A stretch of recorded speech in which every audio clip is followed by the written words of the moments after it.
I didn't get my. I sent you an email, but I didn't. Okay, let me set you up real quick.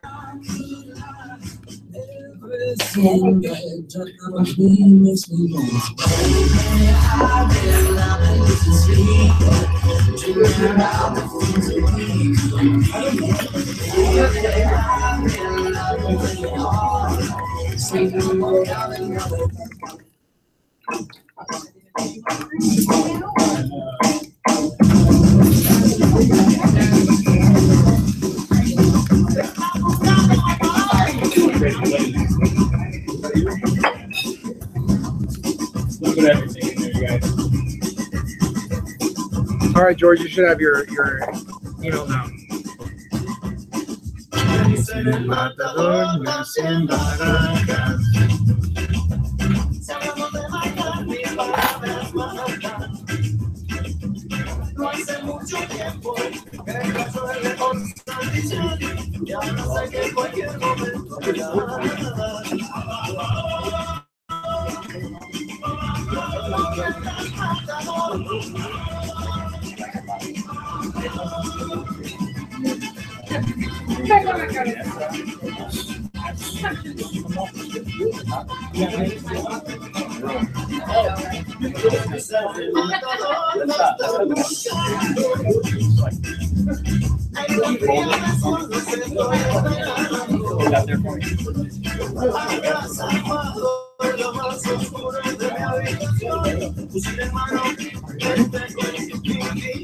All right, who's ready to get started? Oh, no. Let's try this again. Who's ready to get started? We got to get excited about today. Today, we launch our new CRM, and we get a chance to train you guys on all of the exciting aspects of it. Now, guys, when we were in training last week, we literally sat there and nerded out for 4 or 5 days straight. And you got a little bit of what we were learning. You got some teasers. You got some of the stuff that we were really interested in to show you why we're so excited. So we want to make sure that you guys are ready, that you guys are prepared, that you have an open mind, that you're prepared to take all of the information that you're going to learn today and really apply it to your business. Everybody out there talks about, oh, hey, I got the best CRM. I have this system, right? Or maybe you don't. Maybe you're still using like a Google Sheet. It's okay if you are. If you're still using a Google Sheet or if you're still using a notepad, that's fine. But there are better ways. And we've gone through, what, 5 years of testing and trying going every CRM. You tell me a CRM that's out there on the market, we've tried it. We tried HighRise, Zoho. We've tried them all. Give me another one. I've tried it. Salesforce, Infusionsoft. Here's the thing. We finally found one that makes sense. And what you guys are going to get today is going to be what normally costs. Well, if Manuel was here, he'd verify this. What normally costs agents out there approximately $500 a month. So that's the other reason why we're excited, because we get a chance to bring it to you guys as a brokerage, on a brokerage level, at such a small fraction of the cost, and you still get all of the benefits of it. So I'm going to kick it off to Jabron. Jabron's going to be introducing the system. At some point, we're going to have some question and answer, and then we'll have some exercise time, so that as we learn some things, we'll have some free time to implement, and then you guys can ask some questions, and we'll come around and help you guys. Sound good? It is a long training. It is from 8 to 1 o'clock today, and we intend to use the entire time. Now, around 11, we're going to be taking breaks throughout the day. So about every hour and a half, we'll take a quick 5-10 minute break to use the restroom. But we won't have a full long break until around lunchtime. And at that time, you'll have time to eat lunch, but you'll also be working on some of the squeeze pages, landing pages, and anything else that you want to be working on during that part of the training. But what I want to get started with is I want to introduce you to the actual platform itself, kind of give you a bare bones. This is a very, very basics. If you just wanted to add people into your system, this is how you add people into your system, and then start going in and showing you more and more complicated. Then I want to do a question and answer on the basics. After that, we'll get into the actual landing pages, the seller suite, and any other questions you might have. So I want to go ahead and get started. Up here, to get to the CRM, obviously you go to findhoustonareahomelistings.com. Now, what you need to remember is that 99% of traffic doesn't actually wind up on this page. So the way that people are finding this page is through ads that we run. And they find them because they actually find searches. So the ad will say things like, find a $300,000 house in Sugar Land. And then somebody will click that ad. It'll open up the search, so they'll never actually land on the homepage. Now, can you send people to the homepage? Yes, you can send people to the homepage. But if you want the lead to be your lead and go into CRM as your system, then it needs to have your name in front of it. And I'll show you that in a second. But basically, this is what the homepage looks like. Any consumer that comes in here, it's going to look the exact same. Up here in the top right corner, it'll say log in. Does everyone see that? If you're already logged in, I'll have your picture. If not, it'll say log in. That's where you'll click to log in. Now, if you're a consumer, you'll also click there to log in, but you'll have an entirely different side of the website. You'll have the notebook side. You'll have the map search side. You'll be able to do searches and things that a consumer would do, but they don't have access to the CRM, although the login is the same. So once you log in,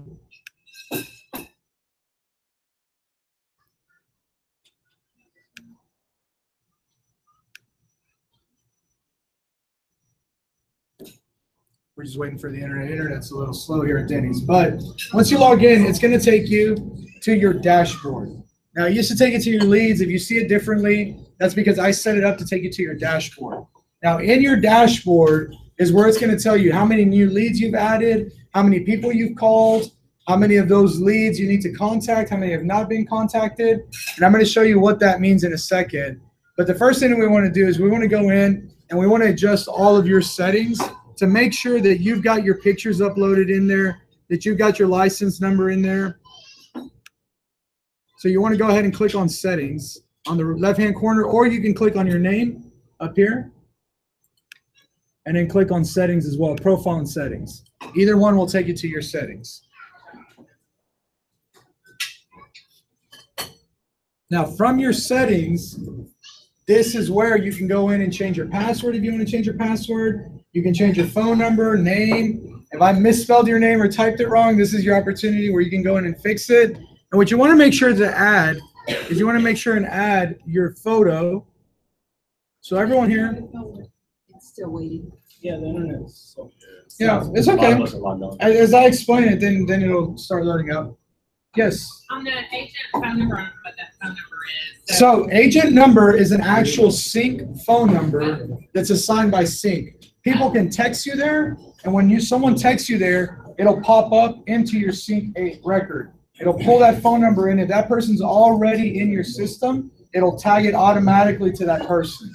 If they're not in your system, it's going to create a new contact record with just the phone number, and then you'll need to go in and fill in the rest of the information. So I'll show you how to do that in a second, or here in a little while. But this number here was assigned to you by CINC. So basically, it's like a Google Voice number that you utilize. So let me know when you guys have everything loaded. So you can go in there, you can change your title. The most important thing for me is make sure you put your license number in there. Under profile or settings? Under profile and settings, if you click up here on the right on the picture, and then you hit buttons. Then you hit profile and settings, and then we're under profile right now. Now, earlier I was saying if you want to send a website to somebody and you want to make sure that the lead goes to your lead contact record, you see here where it says site subdomain, and mine says Gibran.findhoustonareahomelistings.com. That's where you want to send them if you want the lead to go to you. So if you have a client who's like, hey, I want to start a home search, don't send them to HAR, don't send them to Realtor, Trulia, any of those. the website has all the features that those websites have.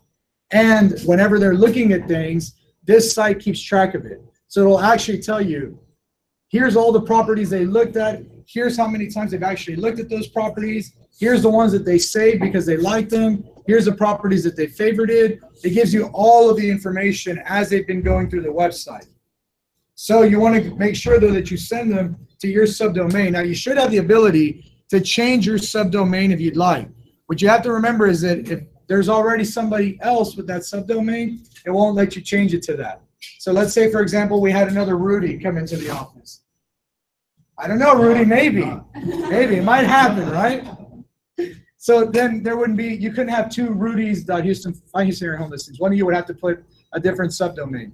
But for example, if you have a team name like Manuel is the Mata Group, he's putting matagroup.findhoustonarea.homelistings.com in there. So your subdomain can be whatever you make up as long as it's not already taken. And that's where you send your clients to so that they can find all the information about your website. And then so I'm going to go on Internet Explorer real quick because I want to show you all something. I want to show you what it looks like if I was a consumer. What does a website look like? Because I get that question a lot, and I had that question as well. I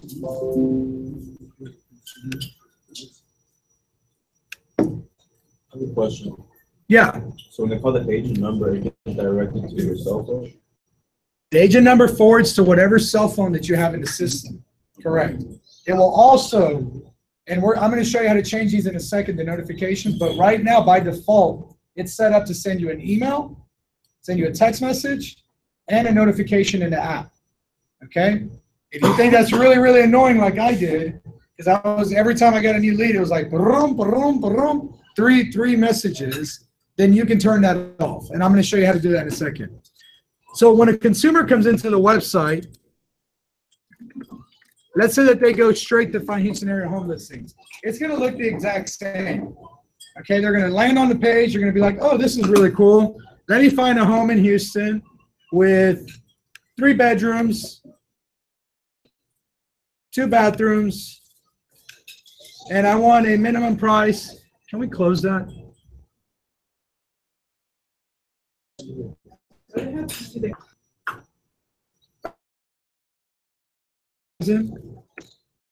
Maximum price of $300,000. So I'm a consumer right now, and then I go in and I'm going to put in the search. So I'm going to show you how your contact information actually gets recorded, or how their contact information actually gets recorded. So as soon as I run this search, well, no results came up. I don't know. Oh, because I put 2 million instead of 200,000. Too many zeros. We're just dreaming. Yeah, I'm about to go out there and handle it. If you know what that means. Start throwing kids around. Okay, so now I'm in my search, right? So far, it hasn't made me give any contact information. That's because we don't want the site to be so invasive that people don't even want to put their contact information. So I've run my search now. I go in here, and then I'm like, oh, wow, this home right here, this really looks like the one that I like, this Oratorio Court. So when I click into Oratorio Court, it'll give me more information. And all of a sudden, now it's asking me for my contact information. So I can either sign in with Facebook, I can sign in with Google, or I can put my information in manually. Now, here's what's great. When people sign in with Facebook, we get all of their Facebook contact information. So we get name, phone number, email address, and everything is verified because it comes from Facebook. One thing I can tell you about these leads, it's very, very rare. About how many of the leads have bad contact information? It's very, very few that have bad contact information, because the same thing with Google. When they sign in with Google, it pulls all their information from Google. So we get name, email, phone number, and address if they have it in the Google system as well. So we get really good contact info. If they fill this one out, then you kind of have to hope that they put the right information. Now, here's the thing that we were taught in the training. Even if they put a bad phone number, people do that. All that means is, I'm not ready right now. I don't want you to call me. So if there's a bad phone number in the system, don't ever feel like, oh man, I'm just going to erase that person. Even if there's a bad phone number and a bad email address, there's still an online chat feature that if they log into the system, you can go in there and send them a chat message while they're logged in saying, hey, I saw that you were on the system. Is there anything I can do to help you? So there's a lot of ways to contact these people, even if their email's bad, even if their phone number's bad. And I'll show you how to do that today as well. But I wanted to show you, this is how it collects all that contact information. So let's say, for example, I'm going to go in here right now and I'm going to put my name. So I'm going to put Gibran Hernandez, email address. I think I need to put a different one because that one's already in the system. Test@teamwpr.com, and my phone number 555. Oh no, it won't do that. It actually validates that it's a number that might exist. Okay, so then I click continue to my search.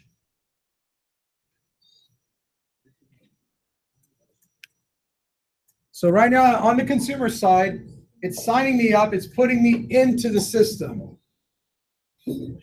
Now what's really cool is as soon as they sign up, they get asked these questions. 1, have you been pre-qualified for a mortgage? Why is that important to us?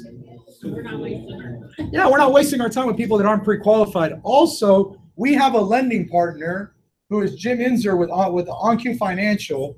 Whenever they put on here that they're not pre-qualified, he instantly gets an alert letting him know, hey, you need to reach out to this person and get them pre-qualified so that the agent working with them will have a pre-qualified lead.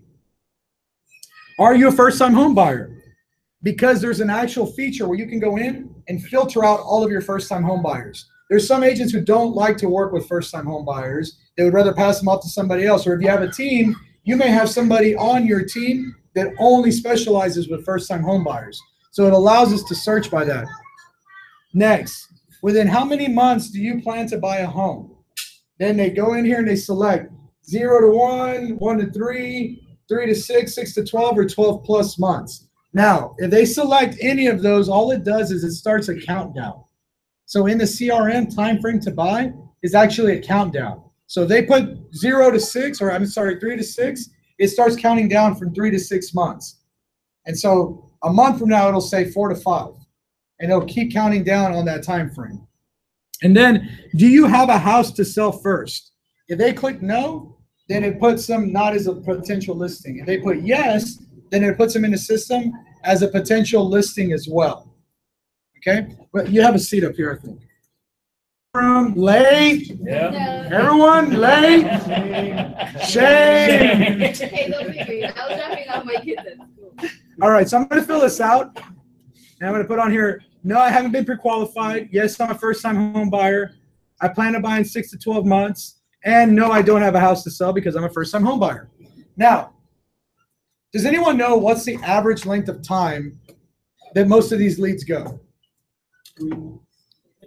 Yeah, most leads take about 13 months, okay? From the time that you start first contacting them to actually closing, it's about 13 months. So any of those times that you're feeling frustrated where, man, I've been talking to this person for 2 or 3 months and they haven't done anything, remember, it usually takes 2 or 3 months to get them to look, 2 or 3 months of looking and contracting and everything else, and then some of them take a little bit longer. So some of them may take 18 months, some of them may take 10 months. It averages out about 13 months, okay? Now I'm gonna click confirm. I'm a consumer, I went in the site, I filled out this information, and now it's gonna ask me, I know that's really hard to read, so I'll read them out loud.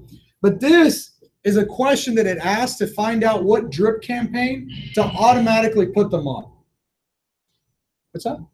Oh, no, that turns off the music. That turns off the music in here. The first question says, so raise your hand if you know the disc profile. Everyone in here should have taken the disc profile. So, Rudy, you don't have a disc profile? Dude, I don't want it. Okay, so the disc profile is rated on the DISC, right? D means that you're very decisive. I means that you're very interactive. S means that you seek stability, and C means that you're very, very focused on the small details and the analytics and things like that. What these questions are made to do is figure out where you fall on the disc profile. So number one, what is the most important to you during your home search? Smoking hot home deals and distressed properties. Which personality type do you think that's for? Huh? Oh, DISC. D. They want smoking hot properties. Beautiful homes and popular communities. I, right? And you can see it kind of goes in order, right? Top rated school districts and safe neighborhoods. That sounds like somebody who seeks stability, right? And then C, comprehensive and detailed reports of specific districts. Obviously somebody who would be more inclined to go with the C. So I'm going to go in here and I'm going to click smoking hot homes and distressed properties. Now, after I fill that out, that's the end of it. Now I can go through, I can search whatever I want. I can click on as many houses as I want. I can create more searches. I have a lot of features available to me at this point on the website. Now, what I like about this website is that it integrates a lot of third-party apps that things like HAR, Zillow, Trulia, they integrate also. So this really gives your buyers a full-on experience of being in any of the other major websites, but they're on your website now. They're on your page, and they're making searches that you can track. And I'm going to show you in a second. I'm going to go into my lead contact record and show you exactly what it looks like from my end. So as I go through here, you can see there's a request showing on here. I can actually click, type in a date in there, and then request a showing directly. Now, when I request a showing, it immediately sends me a notification on my agent app by email and by text, which you can change, telling me so-and-so has requested a showing of this property so that I can contact them and find out, you know, what their status is. Are they ready to go see it? Are they not? But they have the ability to do that directly from the website. Now, the other thing that they can do is that they can add it to their notebook. Any property that they add to their notebook means that they've liked that house, and now you're keeping track of it, how many times they've looked at it, and you know that they liked it. They can share it on Facebook, Twitter, YouTube. They can also add notes. So let's say that they go in, they really like a house, and then they go drive by it, and they're like, oh, I don't know about that neighborhood. They can go back and they can add a note and they can say, I really love the house, I love the curb appeal, wasn't happy about the neighborhood.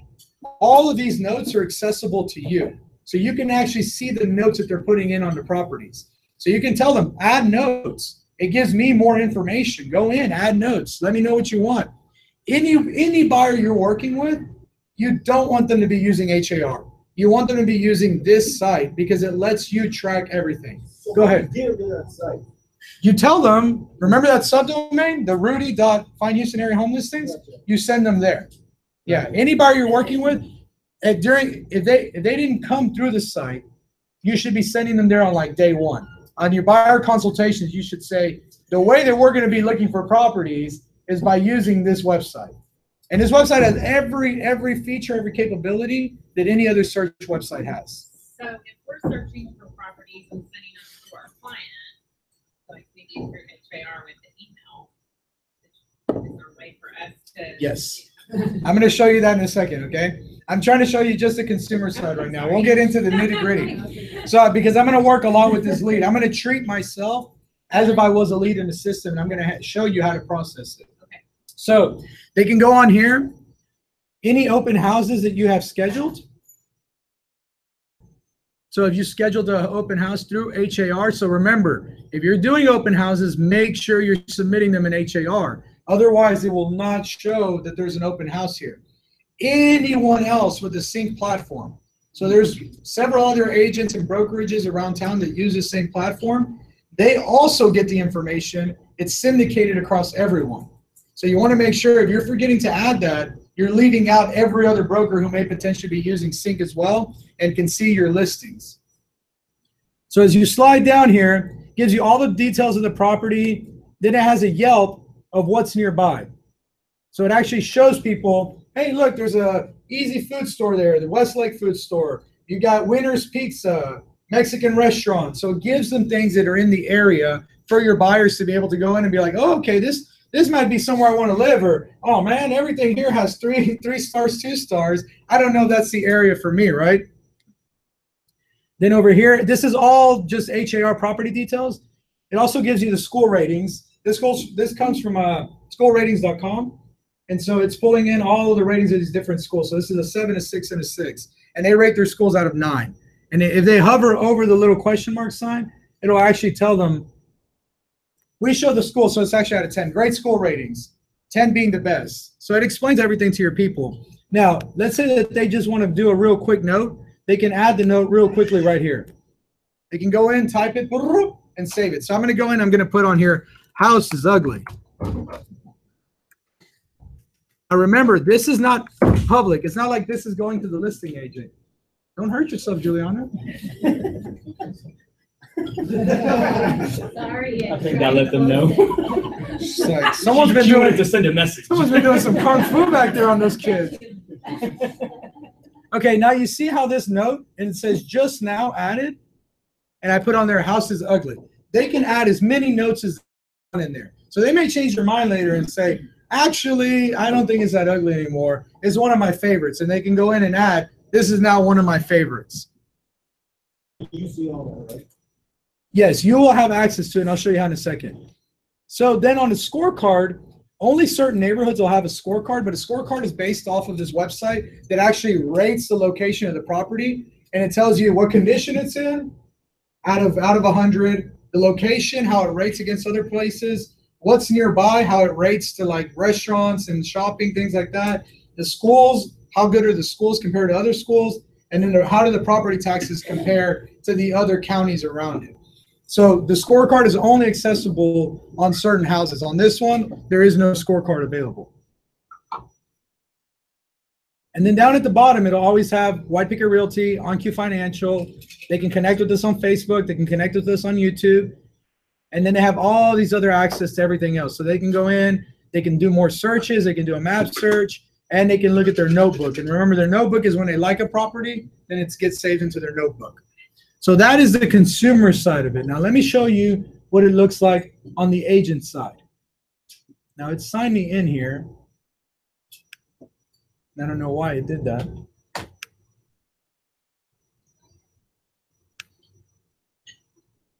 Okay, so we're back in here. So now I want to go to my lead dashboard.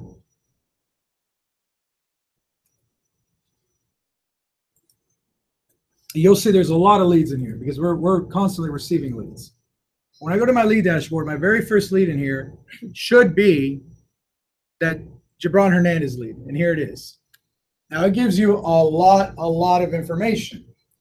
One, it tells you when they registered, exact date and time that they registered. I can see 12 minutes ago is when I registered. So that's whenever I went through all those questions was 12 minutes ago. It tells you what price I'm looking at, what price range. It bases that off of the houses that I've been seeing. I'm going to show you how to adjust that in a second. Gives you that time frame from the questionnaire that it asked me earlier. Tells me when is the last time I logged into the system. So when is the last time I actually went to Find Houston Area Home Listings and logged into the system. Now, once they go to your subdomain once and they register themselves as a lead with you, when they go back to Find Houston Area Home Listings, they log in and it will automatically know that was your lead, that's your person. So they don't always have to go to that subdomain. As long as they get to the Rudy.Find Houston Area Home Listings the first time, after that, they just go in and it'll have them logged in to the main domain. So they'll still be tagged to you. Yes. I have a lead capturing page. Uh-huh. Can that be linked or am I doing double work? I think you're doing double work. So we're going to talk about landing pages, one of the last things in the day that we'll talk about, but you'll see how those work as well. And then there's also the seller suite too, that helps you capture sellers. Okay? So here under last touch, you see, I haven't contacted myself. So there's no last touch. Next reminder, I haven't set up any reminders, so that's not going to be there either. Now over here under activity, you can see that I have 2 views. So I viewed 2 different properties. Then I have my one saved search, and I favorited that one property. So all of that information is in there. Now what I want to do is I actually want to click on the lead contact record. And now we're going to see that there's a ton of information, right? Once we get into the actual lead contact record, there's a lot of information to be looked at. So first thing that we're going to do is we're going to start off on this notes and activity section. So right here you have these 5 little tabs across the top there. we want to start with notes and activity. So notes and activity tells you where they came from and the questionnaire that was added. So all this information from that questionnaire is boom right there in a note. Now let's say that I want to create a note. Let's say that I just called myself. So I'm going to go up here to add note. It's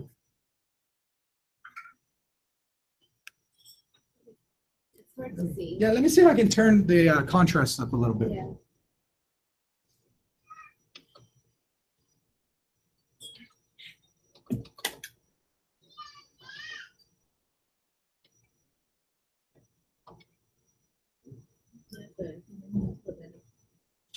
Wait, oh, there you go. Yeah,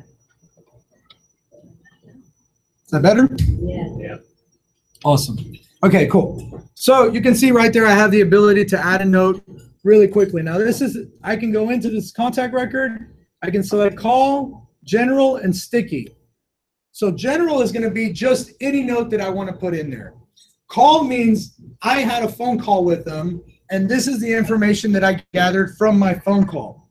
The difference is here, under general and call will come up as a communication.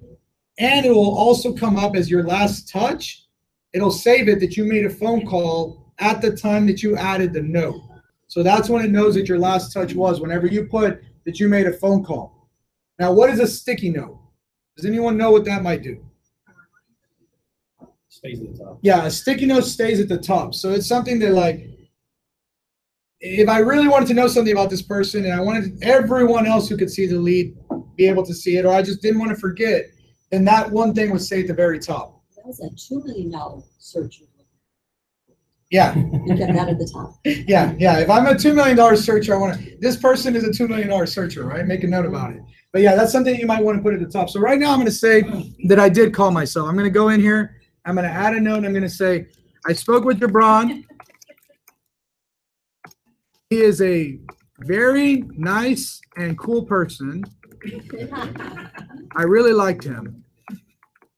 Now you want to go in and you want to add as many details as possible. So one of the biggest things is the better notes that you take, you can go back in here and you can actually communicate with people on another level when you call them back. So for example, if I knew that Jabron was going on vacation to the Dominican Republic, then you would want to put that in there. You want to say he is going on vacation to DR and will not be back until October. He's looking for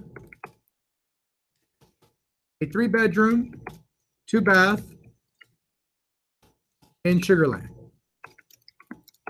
As many notes as you can put in there, the better. The more notes, the better. Don't ever feel like, oh, I'm adding too much. Now, if you find yourself writing out a novel, then you want to find a way to consolidate that to bullet points.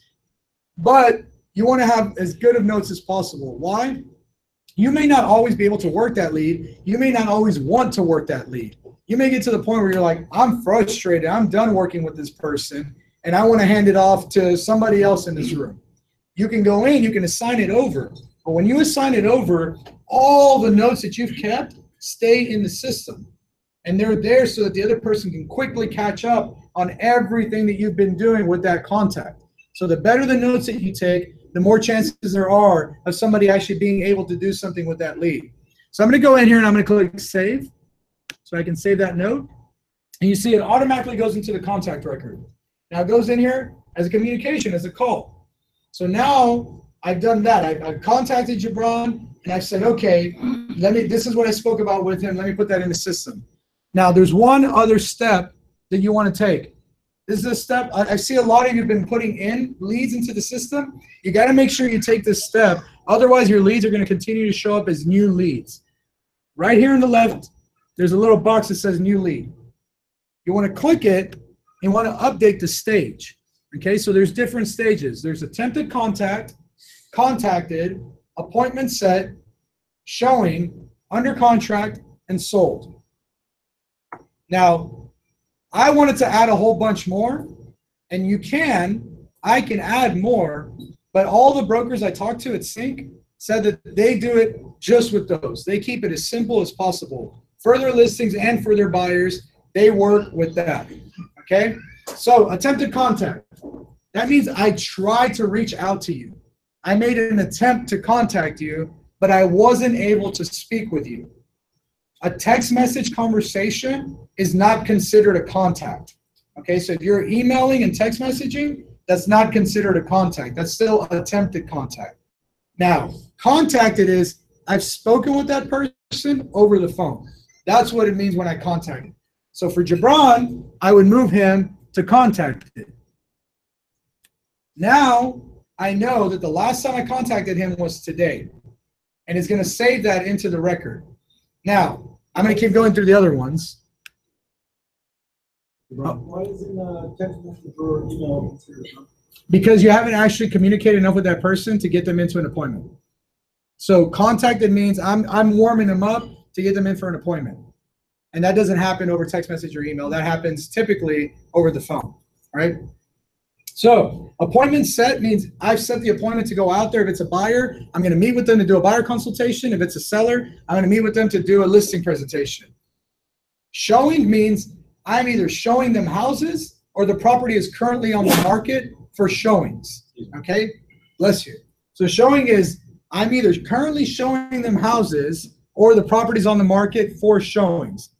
Under contract is pretty straightforward. That means the property is under contract, so it's in the process of selling. And then sold is it is done and it's sold. The reason that we put this in here and keep it as sold is because you can actually go in and filter by everyone who sold, and you can say, well, let me find everyone who sold 3 months ago. Let me find everybody I closed 3 months ago, because I'm going to send them a special invitation for something. You can filter them out. You can go in, you can find those people like that, and then you can contact them directly through the system. So the better that you keep your notes, the better that you keep track of all of this, the more effective that you'll be with contacting your people. So I'm in here, I'm under Gibran's. Gibran's is under contacted. And then I want to finish seeing, I want to say, okay, let me find out what else Gibran is doing on here. So then I can go in and I can look at, I can even put property views in here and it'll show me which properties that Gibran has viewed directly in that notes and activity. Be a little much, so I can take it off, I can add it.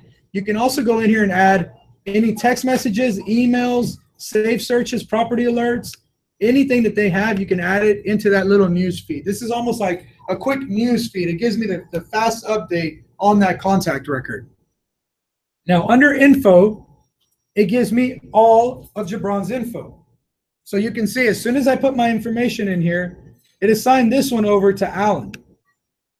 Now, let's say that I work with a team or I just don't want to work that lead. I can click on assigned agent and I can assign it over to somebody else. So I can say, oh, you know what? I don't really want Alan working that lead. I think I'm going to put Ashley on it. So then I can switch it over and boom, immediately Ashley will get a notification on her app saying a new lead has been assigned to you. And then she can go in and she has access to all of this information. Over here, it shows you my email, my phone number, name, anything that you want to change. You just hover over it, you click it, and then you can adjust it. So let's say that I had typed my name in there wrong and I had put like Gibrian, right? I get that a lot, Gibrian. Then, and I call you and you're like, oh, no, my name's actually Gibran. It's Gibran. You have the ability to go in and fix that. Why is it important that you go in and fix those? Well, that's one. Yeah, you don't want to call them the wrong name. Hi, can I speak with Gibrian? No, but there's another bigger reason. They get to see it. Well, that's not quite it. They do get to see it up here. It'll say their name. Email? But there's an even bigger reason than that. Email? When you're doing an email and you're creating a form template email and you put on their first name or last name as part of your form, if you have it wrong, it will email them with the wrong name. And people hate that because that automatically tells people you're a robot, right? So you want to make sure you update all of their contact information, make sure their name is correct. Like the other day, I had one, I guess he was typing really fast, and instead of Kirk, he put Kirk. And so it's Kirkrk, Kirk. So I had to go in and fix that. And I accidentally sent an email, and that's when I was like, oh, it's very important to do that. They told me to do that at CINC. I ignored it, and then I messed it up. So don't mess it up like me. Go in and learn it the first time. First name, last name, email. secondary contact information. We got a home phone number. Then you can update, if they give you their address, you can go ahead and put that in the system. Now on here, I didn't sign up through my social media. So this is not going to have any social media information. If they signed up by clicking Facebook or Google, it will pull all of the social information that they can find. So it'll actually validate their phone number or validate their email. It'll make sure that you're getting good information. Now over here on the right side where it says user data, this will always keep track of when they registered, where they came from. So this says makeyourrightmove.com, but that's because makeyourrightmove.com is Find Houston Area Home Listings, right? But Make Your Right Move is the main domain. Find Houston Area Home Listings is a mass domain on top of it. Then here, it tells you exactly which URL they went to. So Find Houston Area Home Listings is the exact URL. If they went to your personal page, it would still say Find Houston Area Home Listings, but under here, it would say Make Your Right Move / your name, or whatever that subdomain is that you created. Gives me the time frame. And you see here how it says original 6 to 12 months. That's because this one here will start counting down. So every month it'll go 5 to 11, 4 to 10. And every month it counts down until it gets to 3 months, 2 months, 1 month. And it's telling you, hey, you need to hurry up and contact this person. You need to get in touch with them. They're starting to get to that time frame where they said they want to buy. But it will always show you what their original one was. Login count is how many times. So last login is when was the last time they logged into the system. The only important thing about last login is if they haven't been around for a very long time and they log in again. And I'm going to show you how to set up a login alert for anyone who you've lost contact with, but you want to know, hey, did they come back to my system? Log out, they can't log in. It will keep them logged in. So the last login count, it won't know that. Every time they go to the website, they're not forced to log in because they're already logged in. So don't pay too much attention to that. Last touch is going to be the last time that you contacted them. And you need to contact them through the system for this last touch to verify. So if you call them, you want to call them through the app, through the system. So on the agent app, you can click on their name, hit dial, and it'll automatically dial them, and it'll save that. It'll put it in there as a touch. Yes? It's been keeping track of mine, but I'm not calling them through the app. I'm just calling my Google Voice. So you probably have your Google Voice numbers connected. Yeah, with that one, yeah. So it'll keep track of that. Disc profile, this is based off of that disc question that it asked before. So it tells me this person was a D. Favorite city, Houston. That's just based off of where I've been looking. Pre-qualified, no, I'm not pre-qualified. House to sell, no, first-time buyer. If I want to edit any of that information, I can hit edit. I can go in and I can change the time frame. So let's say that they tell me, oh no, I'm actually looking to buy in the next 3 to 6 months. I can go in and go, oh, okay, cool. Let me change that to 3 to 6 months. Perfect. And then I can say, oh, you are pre-qualified. Okay, excellent. Oh, Jim got you pre-qualified. Let me go ahead and switch that over to pre-qualified, yes. You want to keep as much good information as possible. On this one down here, first-time buyer. Oh, not necessarily. Actually, I have bought houses before. I completely forgot about that house I bought. So no, I'm not a first-time home buyer now, right? What you want to, don't forget, you have to go back and you have to hit save. If you don't hit save, all that information that you update gets lost. So you want to make sure you go back and hit save. Now, as you go down, you have secondary contact. This is where you can add wife, partner, whatever it may be. Now, what you have to remember, though, those people don't get added to any automatic campaigns. They don't get added to this campaign, and they don't receive any mass email messages. They're literally there just as a secondary contact in case your primary contact can't be reached. So you want to make sure that on that, if they're actively working with you, husband and wife, rather than have them under one account, just have them each set up their own account. Because it's a lot easier, then you can actually email both of them. If you do it this way, you will only be able to email the primary contact. You'll have to manually go in and do any secondary contacts. Then down here at the bottom, you'll see it just says .loop, right? When you click on .loop, it's because .loop is actually integrated directly with CINC. So you can go in, you can create a dot loop record. I'm going to show you how to connect your dot loop account to here. But you can go in, you type in the transaction info, you can hit new transaction. You can type in their contact info, send to dot loop. It'll automatically send their contact info into dot loop. So you can do all of your transaction coordinating directly from the CINC system. You don't ever have to leave the system to keep in touch with your contacts. So does anyone have any questions about the info section? Go ahead, Manny. Yeah, I don't think the Because you haven't connected your dot loop yet. So I've already connected mine. It'll show it here in a second when we go in and do your integration and you connect your dot loop, then it'll start showing up on there for your contact record. Any other questions? All right, cool. So then we go here. The next section is reminders and plans. Now, anyone that you have contacted, anybody. So I contacted him on 9/21/17, right? Anyone you contacted, the second that you add the notes, you update the stage that they're at, you want to go in under reminders and plans, and you want to add a reminder for when is the next time that you're going to contact that person. So I'm going to say, I need to call them, I need to email them, or other that I'm going to send them a text message, or I'm going to send them a handwritten note, whatever it may be. You need to add that to the system so that you don't forget. Now, the reason that I'm showing you under reminders, because reminder and plans are different automatically with plans because they can change. Somebody may need a contact and then you contact them or they contact you before and you have to cancel the plan. The easiest thing to start with is to start with reminders. When you get good at reminders, then you can move on to the automated plans. So reminders here, you can go, all right, I'm going to call Gibran to schedule an appointment. I can go in, I can add more details if I want, blah, blah, blah. What date I need to do it? So I want to follow back up with him when he comes back from his vacation in the Dominican Republic. So I'm going to put October the 5th, and I'll call him at 9:15 in the morning. And I want it to notify me when it needs to be done.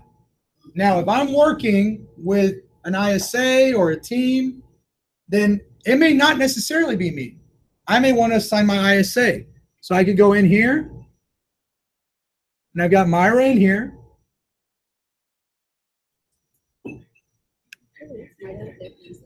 There she is. And I could add her, and now it'll let Myra know on that day you need to give him a call. So down here where it says notify, you can click on here, you can say, when do you want it to notify them? At the time it needs to be done, 15 minutes before, 30 minutes, 45 minutes, an hour, or 2 hours before. That's your choice, you can select. So I'm gonna say on here, I want it to notify me. I'm gonna make that phone call. So I'm gonna have it notify me, and I want it to notify me 15 minutes before my call, so that I can make sure that I'm in a quiet place where I can make that phone call and actually gather good information. So I'm going to save that. Now, what's awesome, the system keeps track automatically. So now I'm going to receive email, text, and an app reminder. Hey, you need to call this person at 9:15. And I put 15 minutes before, so it's going to notify me at 9 that I have a call scheduled with them for 9:15. Okay, so it makes it super simple to manage with doing your own manual reminders until your CRM gets up to like 1,000 people, because you're not contacting everyone every single day. You're setting reminders out in the future to contact people, and you should be contacting about 100 people per day. Sorry about that, guys. Let me put my phone on silent.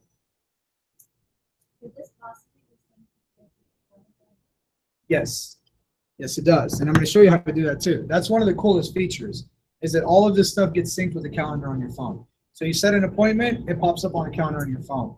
You have a reminder, it pops up on a calendar on your phone. Now, reminders are more through the internal through the app than they are from your calendar though. But it will notify you through the app, hey, you need to get in contact with that person. Now, whenever I do something, I want to go in under the reminders and I want to hit mark as completed. Okay? Now it'll tell me when I completed it and when it was done. So reminders can be anything. It can be, hey, don't forget to send a handwritten note. And it'll pop up and I'll, oh, gotta write the handwritten note. and then I can hit completed when it's done. Otherwise, when you go in and you look at your reminders, you're going to have 10,000 unfinished reminders. You want to make sure that you're going in, that you're clicking them complete. Not only that, but if you're working with a team or with a BA or an ISA, they want to be able to see that you did the reminders. Otherwise, they're going to think, well, did I make the call or did I not? Did they make the call or did they not? You want to make sure that you have all that information. Remember, the better data that you keep, the more effective that you'll be with these people. Now, let's say that I got a hold of him. I got a hold of Gibran, and okay, so one real quick thing. Remember earlier it said schedule showing? That's where it'll be under appointment requests. So this means that they've requested an appointment. It'll show up under appointment requests.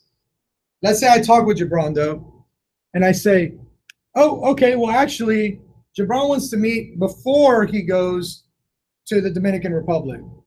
Problem, I'm not around to meet with him. That's okay. I can assign a different agent to go meet with him. So if I want to do a referral, like, hey man, I just don't have time, or I've got somebody in Rocheron and I don't want to drive all the way out there, that's okay. You can assign it to somebody else. You can put it in here. So right now, let's say I'm going to assign it to Ashley. And then I'm going to put in here, meet with Gibran to talk about buying houses.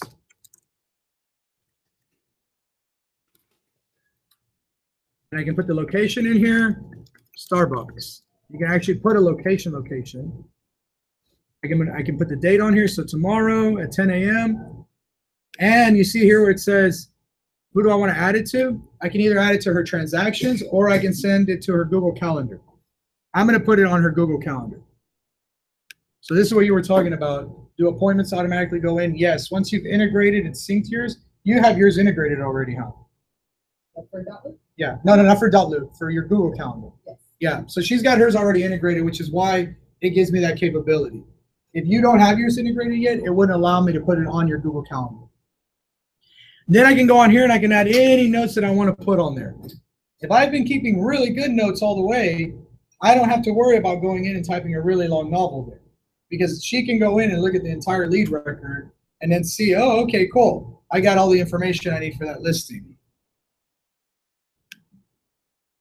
Set as private event and set as non-private. All this does is allow them to be the only ones who see it. Okay, so if it's an event that you don't want anyone to know about, not show up on any other calendars, then you want to hit set as private event. Now, if you want, like if it's me assigning it over to her, if I put set as private event, I won't be able to get any more details on it. So I want to make sure that I don't put it as private because I want to be able to intercommunicate with her on it. So I'll click save. And all of a sudden now that appointment comes up under the appointment record. It tells me when we're meeting, where we're meeting, what the event is about, and if I had put a description, it would be in there as well. She can go in there and she can actually edit it. I can edit it. It's either one of us has the ability to do that.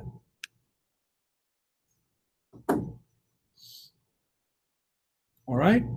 Does anyone have any questions about the appointment section? So does that actually show up also on your time frame that you were showing us before that? You know, all this that you just showed us? So if I go into notes and activity, and I can click on here to add more, and I can actually put agent actions.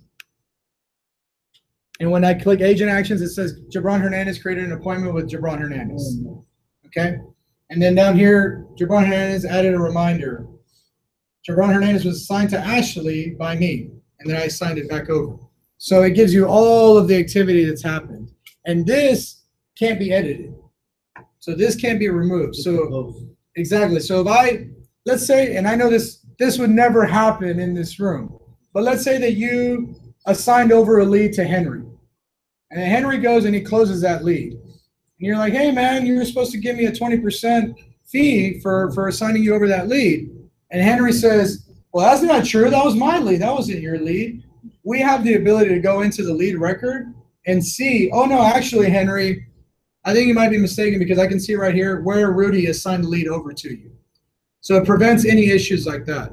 So anytime that you're doing like assigning a lead over or doing a referral, you want to make sure you keep it through the system because that allows us to track it 100% fully and complete. Okay? Yes. Okay, the day on the week, you send it to Ashley, and something comes up with Ashley, and she sends it to Ruby.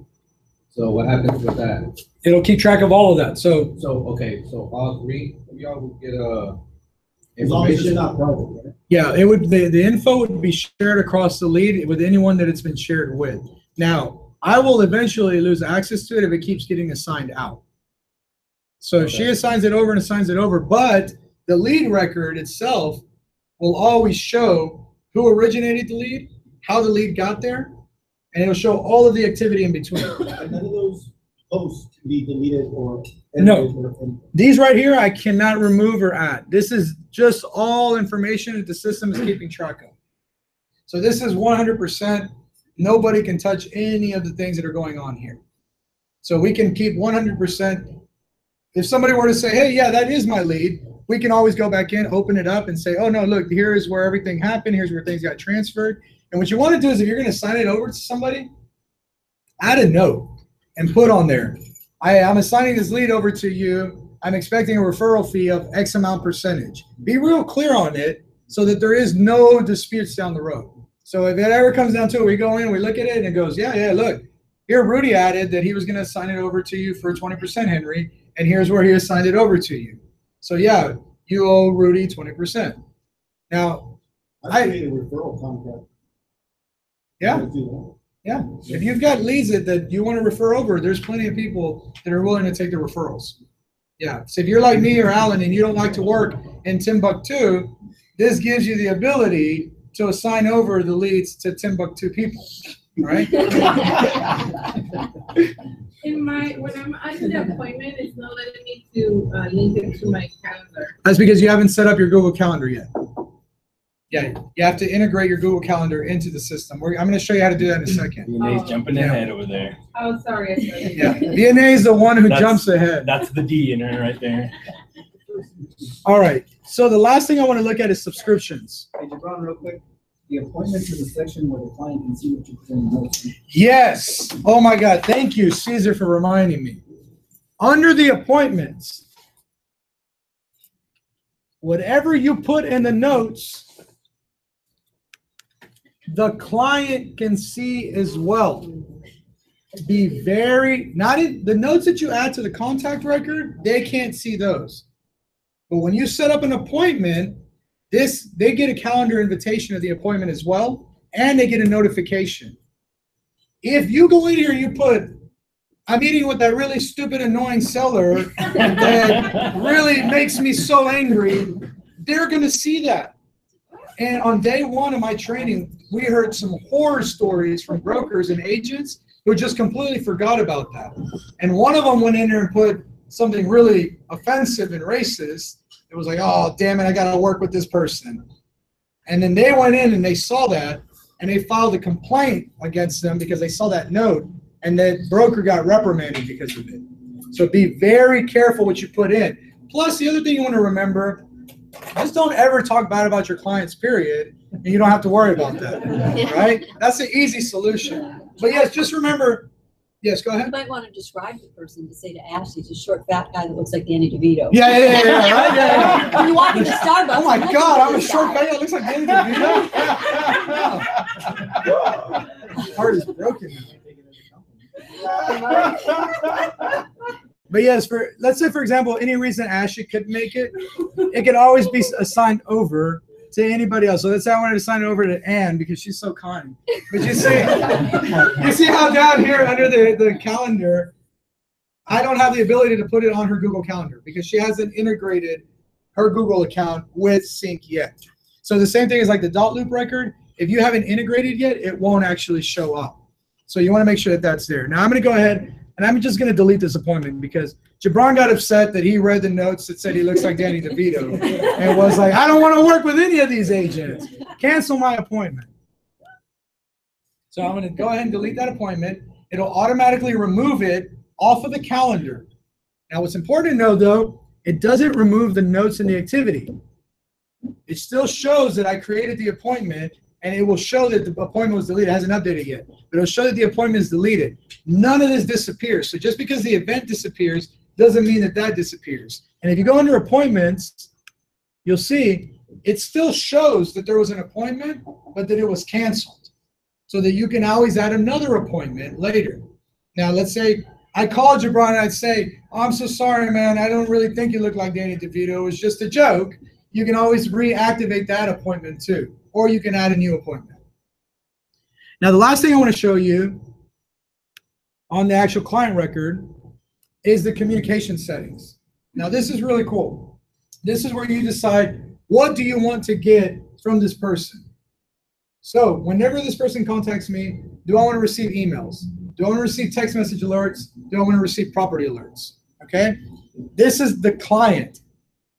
This is what do I want the client to receive? Not myself. This is for the client. So right now, property alerts goes out once a day or anytime. Any day that there's not any new properties that match your search, it won't send anything. Otherwise, it sends property alerts once a day of, hey, these are all the new properties that are in your area that match your search criteria. Emails allows me to email them directly through the app. And then the text alerts allows them to get a text alert saying, hey, you've been contacted. Now, down here where you see send app link, there's actually a consumer buyer's app that they can install on their phone. The reason you want to do it through here is because if you give them the homes.com and tell them, well, go download homes.com, they won't be added as your lead.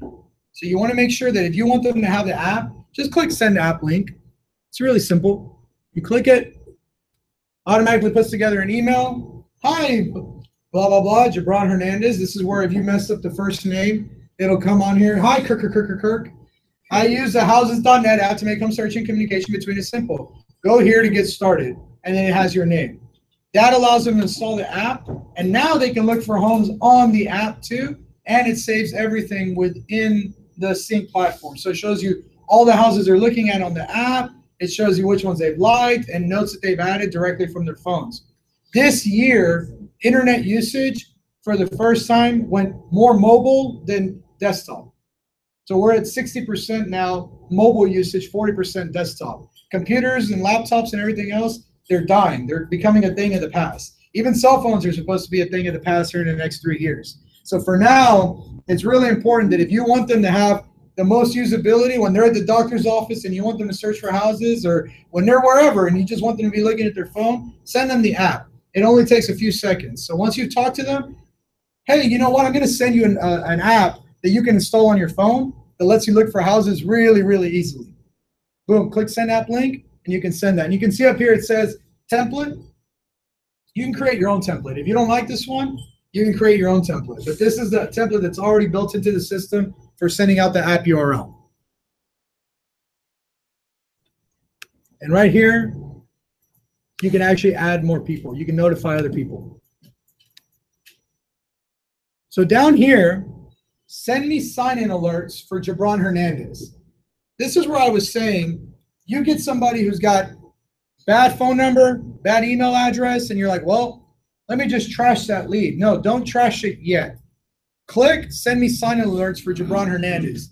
Because what will happen when they sign in, it will let you know. It will allow you to know, hey, this person is signed in. And then you can make a reach out to them directly from here. So you can actually go in and chat with them. It'll pop up on their computer screen, a little chat box. Have you ever been on a website that a little chat box pops up and it's like, hi, I'm Mary, how can I help you? And then you can type directly with the people. That does the same thing. So you would be able to go in and be like, hey, this is John, how can I help you? Or this is Rudy, this is whoever, how can I help you? But the only way that you'll know that they signed in is by setting up sign-in alerts. Or if you have that client that's been like off the radar forever, not answering phone calls, not answering emails, not answering text messages, your best option is turn on their sign-in alert. The next time they sign in, you go on there, send them a chat message. Hey, here's what I can do for you. I can help you. I can chat with you directly through the system. Oh, by the way, your email address is wrong or your phone number is wrong. Remember, people do that on purpose. They put fake emails, fake phone numbers because they don't want to get spammed until they're ready. But a lot of the times you can capture them that way.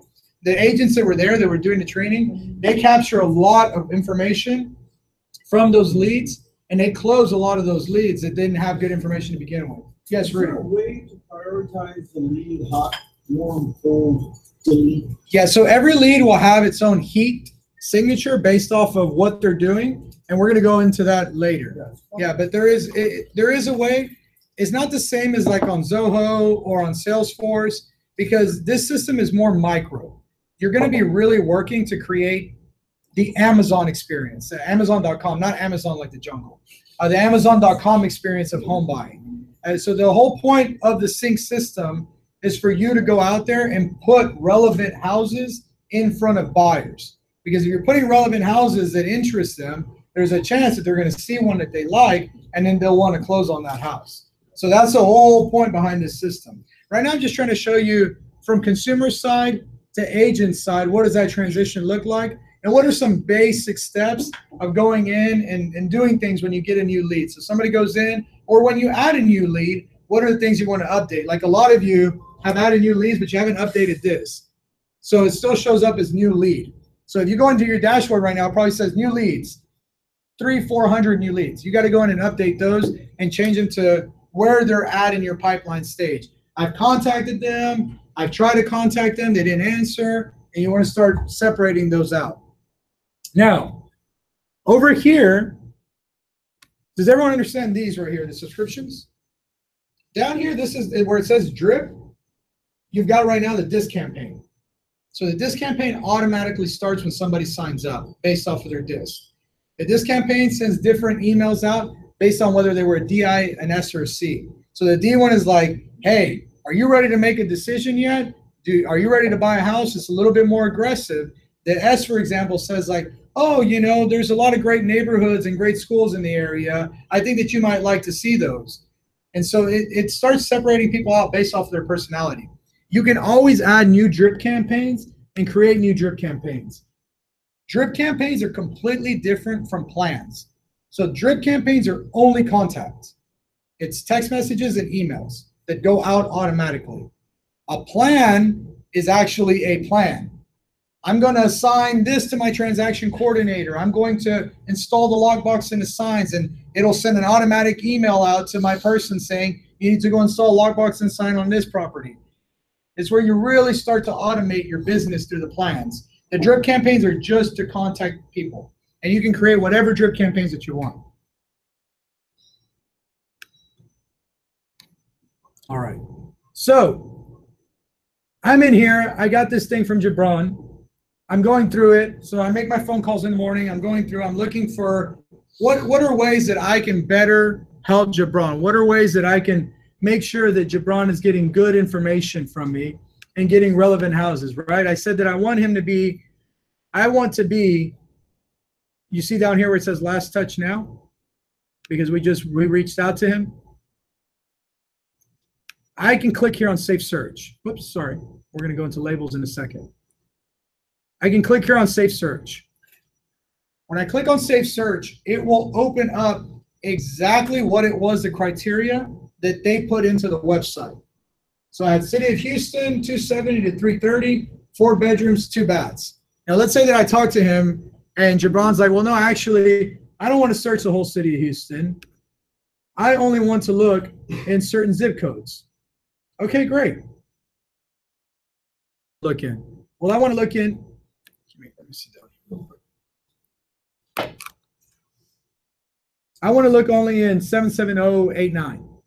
So then you can actually go in here and type in under location 77089. You see it pops up and it says postal code. You have to wait for it to generate.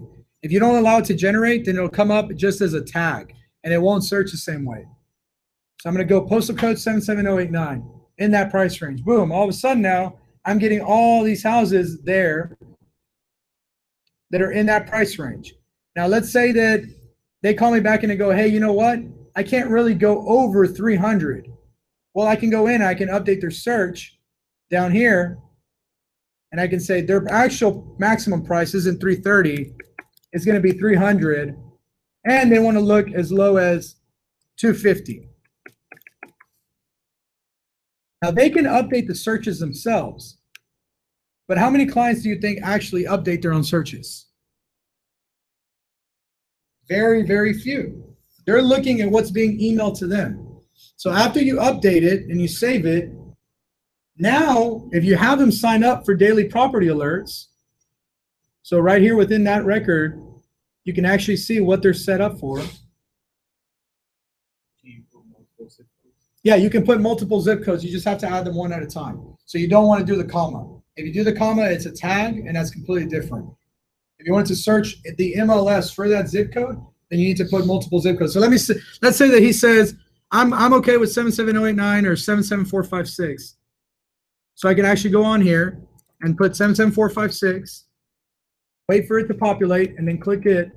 And now it'll add that as well to his search. So now it's showing me 089s and 456 that are available for him.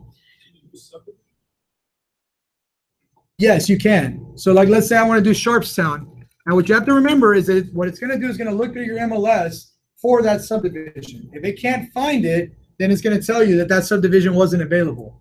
In this case, see how it's showing me cities and counties, and here's Sharpstown Country Club.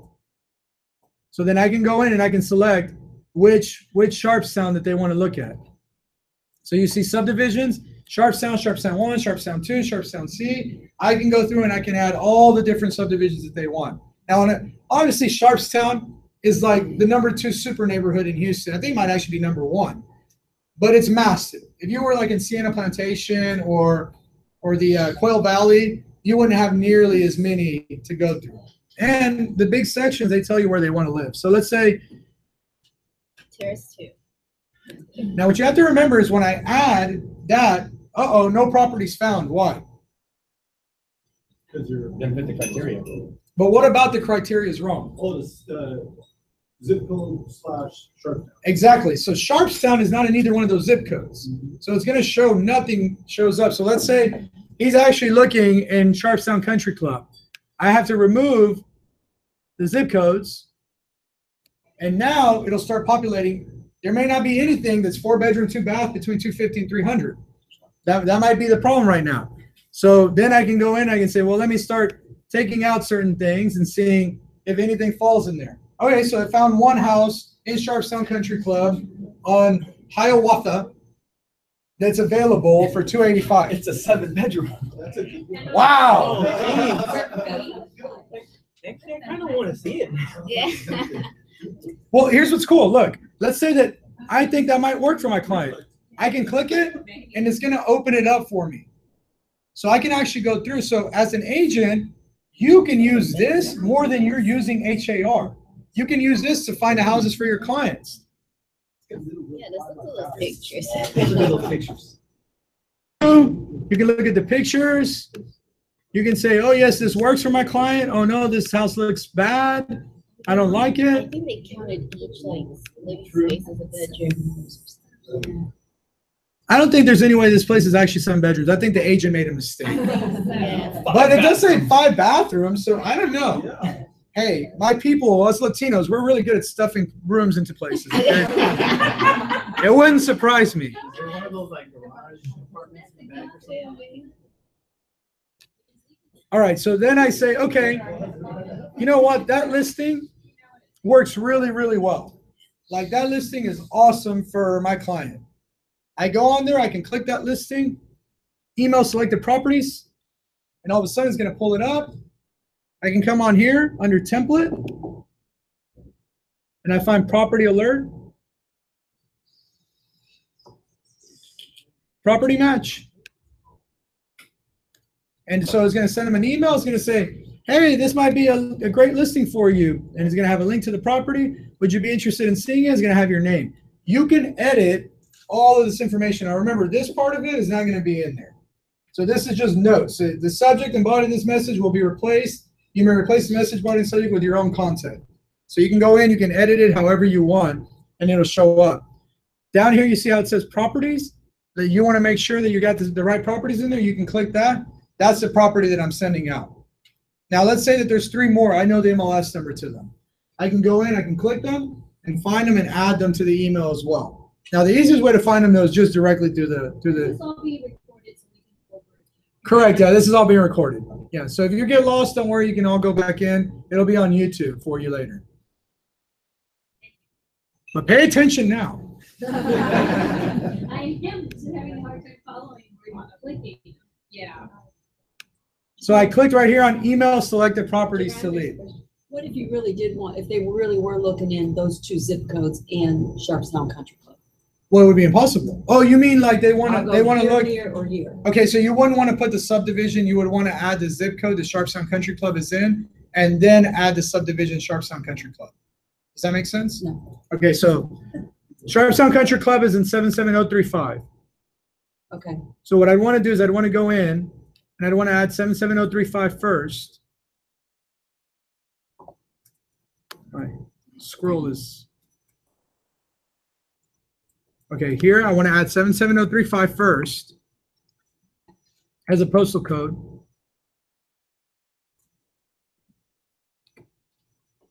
No, it's not. No, it's, I know it has 035, but let me put 036 because I think it's actually in 036. And then I want to add Sharpstown Country Club.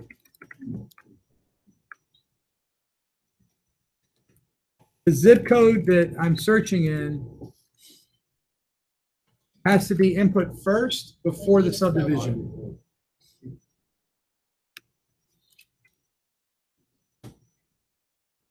So let's say I want to find places that are zoned to Sharpstown High School in that zip code. So now it's showing me everything in 036 that is zoned to Sharpstown High School. But you have to add the zip code in first. Now I can go in and add 77089 as well, but if it's not zoned to Sharpstown High School, it's not going to show up. Create more searches. This is, let's say this is my search for the 77089, 77456 area. I can create another search for Sharpstown Elementary. Now, what you probably want to do is have a conversation with your client and say, do you want to live in 089 or do you want to live in Sharpstown first? But you can do that. You just have to create different searches. So you can have multiple safe searches. They don't only have to have one search. So these are all updated as new properties come on and off. Correct. They get that daily. Yeah, they'll get an email every day with 3 to 5 properties. So it'll pick 3 of them, and then the next day it'll send 3 to 5, and the next day it'll send 3 to 5. And when it runs out of properties, then it won't send a property alert until it has 3 to 5 new properties to send them. Does that make sense? No, but I mean, it's not gonna. So if 10 of them come online, It won't send them all 10 that day. It'll send them 3 to 5 at a time because they don't. What they found is that that's not effective when you blast someone with a huge list of a bunch of properties. People need to have 3 to 5 that they can look at because they spend about 5 minutes on each listing. So if you send them a list of 10, now you have to have an expectation that they're going to be in front of a computer for almost an hour. If you send them a list of 3 to 5, they're only in front of a computer between 15 to 30 minutes, which is very reasonable. That's why the system limits it. Mm-hmm. So does it, would it send it like, let's say the 10, you can send the 10. Then, You can send the 10. So like right here, there's 8. If I like all 8 of these, I can go through and I can select and I can say, hey, you know what? All of these match your criteria. Let me select them all. So your first one, your first email to them with the properties in the area, you can just say, here's all that's available right now. And then you're going to get updates as new properties come up. Exactly. Now, the whole key to this, guys, if you want to be really, really good and you want to close more buyers, edit their searches for them. That's like the golden rule of all of this is a micro system, right? You want to get relevant properties in front of them. So you want to break it down to what exactly is it that they're looking for. I'm going to jump into one of the leads in a second so you can see what a regular lead looks like, because they'll have property search from 200,000 to 7 million. And it's like, well, where are they buying across that range? That's a huge range. But you'll see why. So does everyone understand updating the searches, how to send out properties, all that good stuff? Trust me, you're going to need to go in, you're going to need to play with it. And here in a second, we're getting ready to take our first break, and you'll have an opportunity to go in and play with the system a little bit. Go on your personal page, add a fake lead so you can go in, you can play around with it, you can see what it would look like if you did that. Remember, you can set up Facebook ads to run to your page so that you can start collecting your own leads. That's what Manuel is doing. And I know a few other people. I think you've got your setup similar, right? Yeah, he's got his setup similarly too. And you do get leads that way. All right, so now I can go in, I can close this out.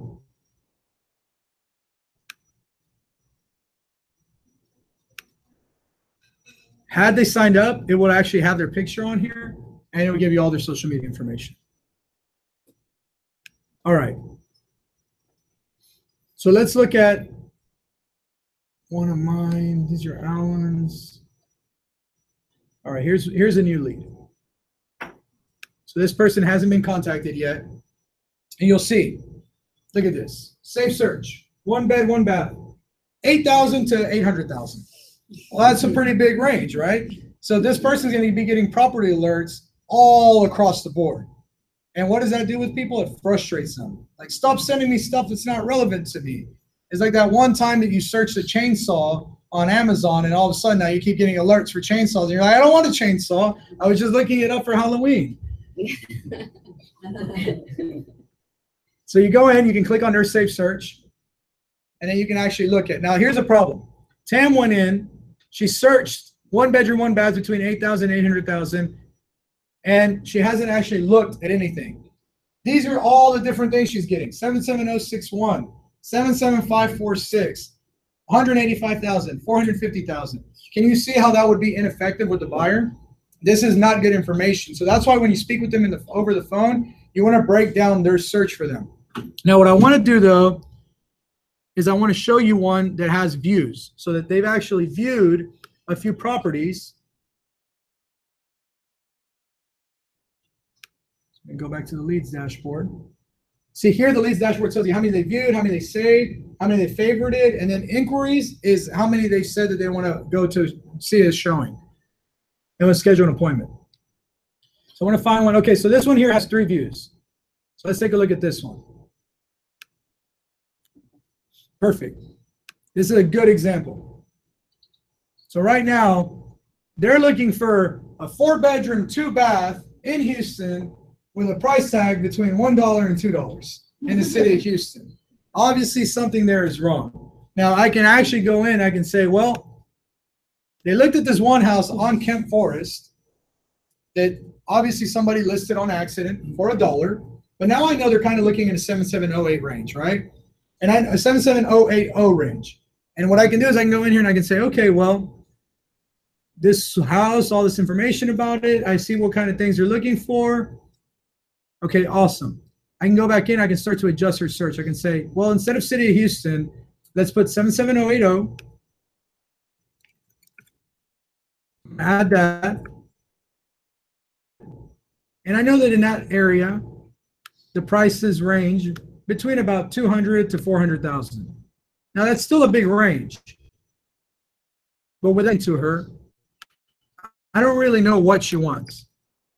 But this is where your expertise as an agent comes in, because you can say, let me at least start getting them something that's more relevant.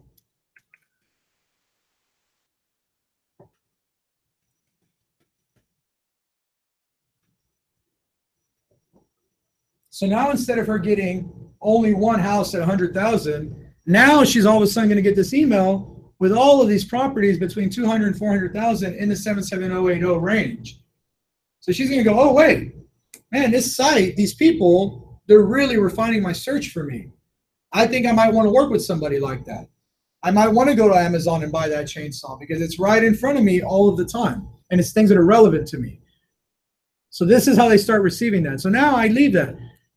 Do I care if that's not relevant to her right now? No, because I haven't contacted her.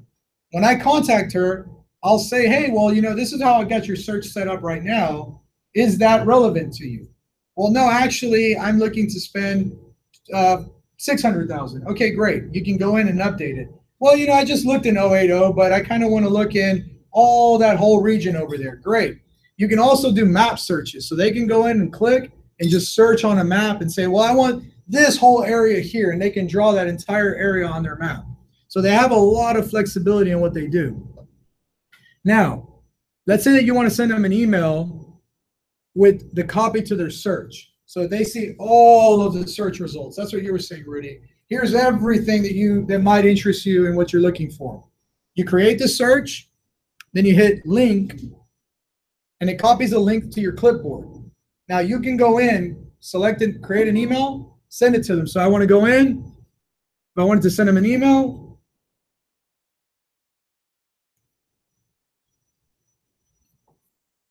sorry, it's hard working off of these double screens like this. These things don't look how they're supposed to.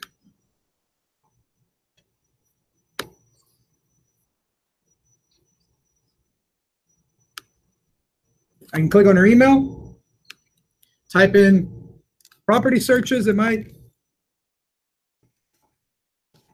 interest you.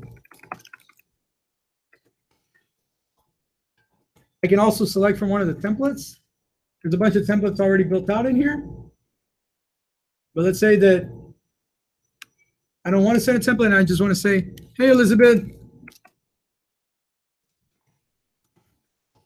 sorry we haven't reached out to you by phone.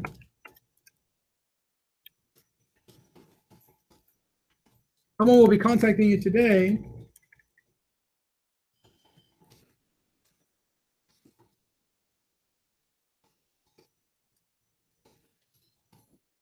In the meantime, of homes that might interest you.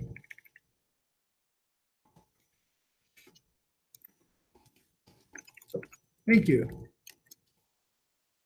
And you can put that link in there that it gave you. And when they click that, it will send them automatically to that page. If they're already logged in, it'll start checking every home that they viewed.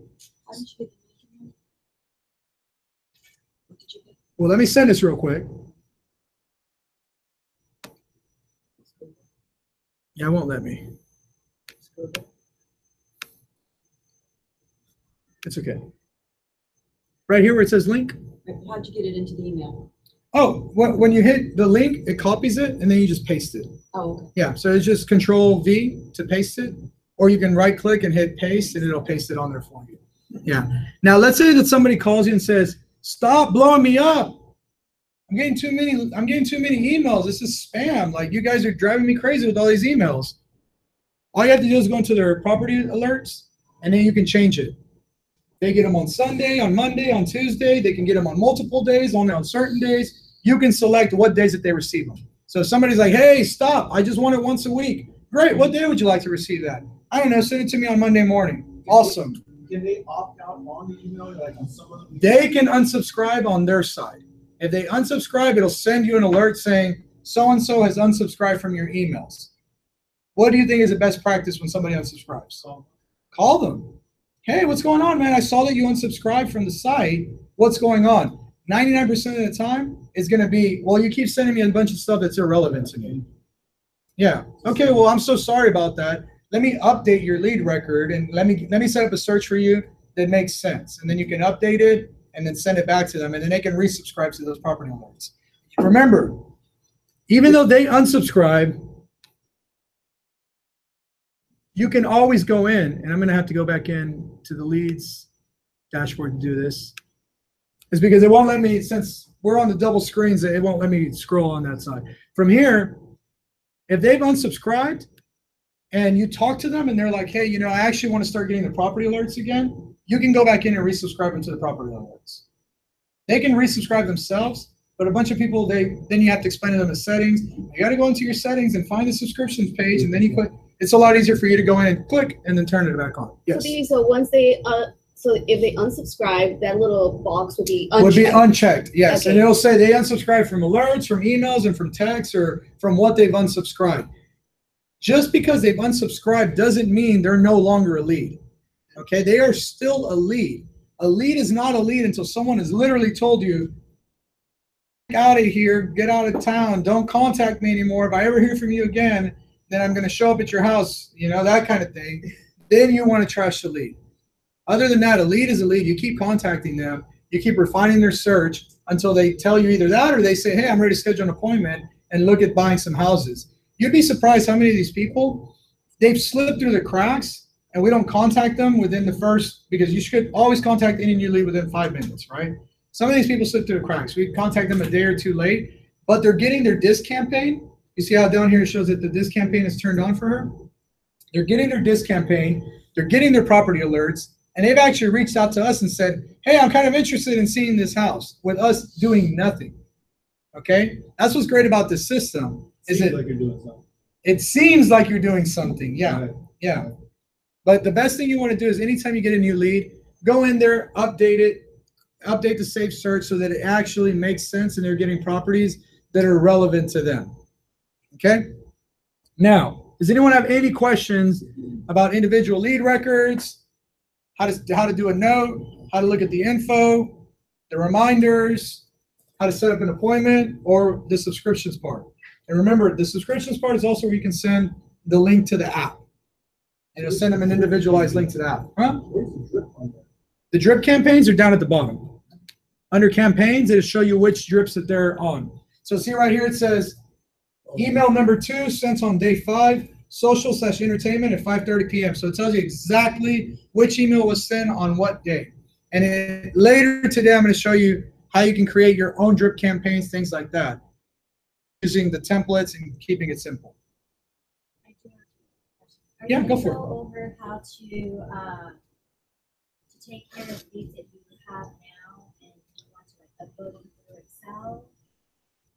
Yes, so what you need to do is you have to import your leads, which you can do up here on your leads dashboard.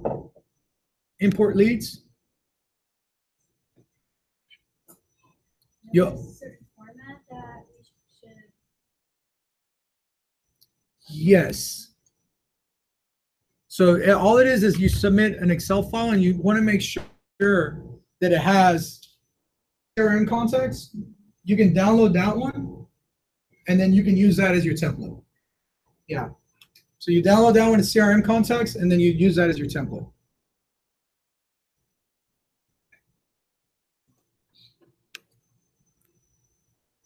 Oh, I don't want to upload this here. On your previous. I'm sorry? If you have notes, those previously put in from the other CRM, do you think it will automatically pop up? As long as you have it in the same, so all your headers have to be the same, and then it'll drop everything in there for you. And will it get the timestamps and all that as well? I don't think it'll do all of that unless you have it in the exact same positions.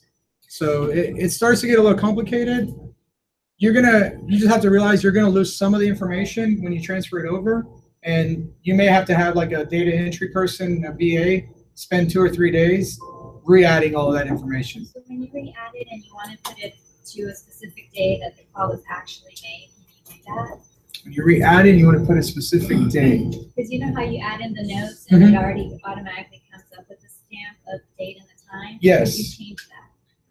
You would want to put that in the note that this call took place on this date. Yeah, if you want to update it. But that's where you go to update your files. You go to the import, and that was just from the very top up there. So what I want to do, take a real quick 7-minute break. It was going to be a 5-minute break. And if you have any questions, think about them because we're going to spend the next 10 minutes as soon as we come back answering any of those questions. And if you don't, then we're going to jump right in to the next part. Break, and we'll be right back. You want to put the music on? So we'll be starting at 10 again. That's so Alan seems to drink. Yeah. So, Jabron, Yes. so if you have an VA, is there a way so they can have access Yes. under your same account, under their name, or is there a certain? No, so you can't do that, but you can give them access to your account. So you can give them your username and login. So there's not a way to differentiate, like if you did it actually, or if the VA did it? They charge my phone right now. Yeah, they can add their own account, and that's something that they're supposed to be adding in quarter 4, is the ability to have like teams below the brokerage. But the only way to actually do that is for you to get your own master account, which is like $1,500 a month. So that's why you probably just want to give them access to yours and have them track that account. Okay, you're about to like short out your thing. Oh wow, thank you. I didn't even realize that. I really appreciate it. When I was using it to charge my phone. That's not it. And don't forget that tonight we're having a happy hour. Oh! Happy hour. We're going to be celebrating. Make sure you guys come out. What time are we heading out? Oh, man, you have to be there at Central Park. Oh, man. No, dude, that's what I was not I was like, man, this is. I couldn't wait to get the go before 9. The one with all the bells. You're like Alan. You're like Alan. Man. Alan did the training. The guy was like, don't do anything right now, just pay attention. And by the end of the little section, Alan had like 3 pages built out. Yeah. Oh, yeah. Running ads. Yeah, Alan was already running Facebook ads. Oh, yeah, when you gave me access at the same time, I went in there and I was like, nah, I'm doing this. I was like, hey guys, like, agent side, starts like, I'm already running ads. I was like, I already got ads. Because I edit myself, Uh-huh. so I got this kind of cute. I'm getting the code out, so hopefully I can do that.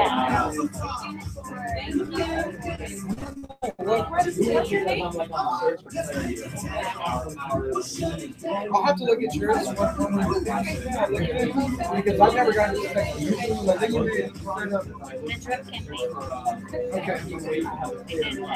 Okay, yeah. I'll have to look at which campaign it is and see why it's working. No, I just want to make sure Otherwise, it should be an email. I know where in there will fill out the So that's an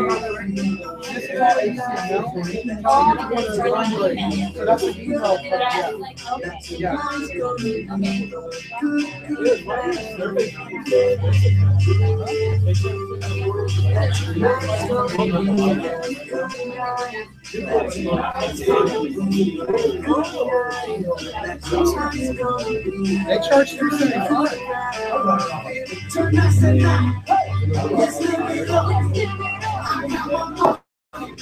Let's spin it up.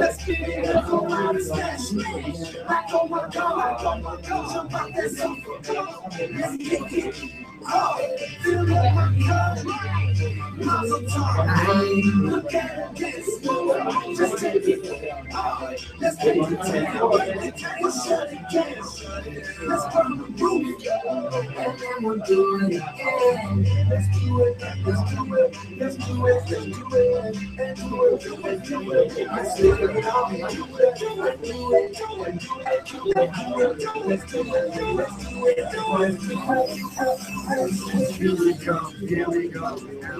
Rock. Now we on top.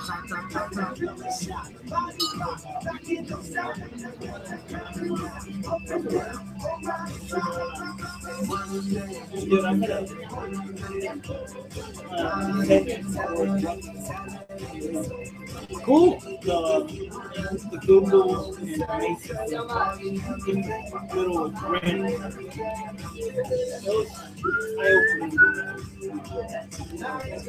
I don't know why you want to Creepy, know. dude.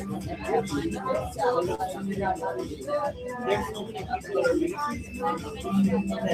them maybe it's like Google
And when they're searching, they actually have to change the parameters to search the area.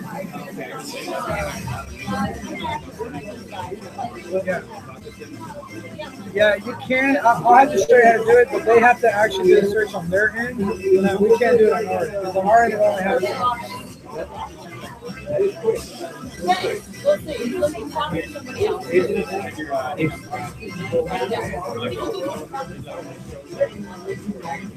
We're getting rid of it. So we're gonna change the whole amount to just information about the company. So that it doesn't show the agent. That's one of the changes, the big changes we're making. Because we try to find out how we can create an individual account. It won't allow you to right now. They're saying they're gonna roll that out, but until they do, we wanna make it to where it's mutual so that everyone has it. Yeah, it's not for a bunch of other agents on there.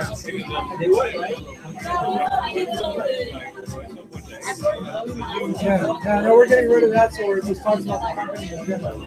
And there's no other, or you may put every agent. We don't know. I think it would be better to have just a company information. Yeah, no, man, cool. I appreciate the feedback. All right, let's get started again.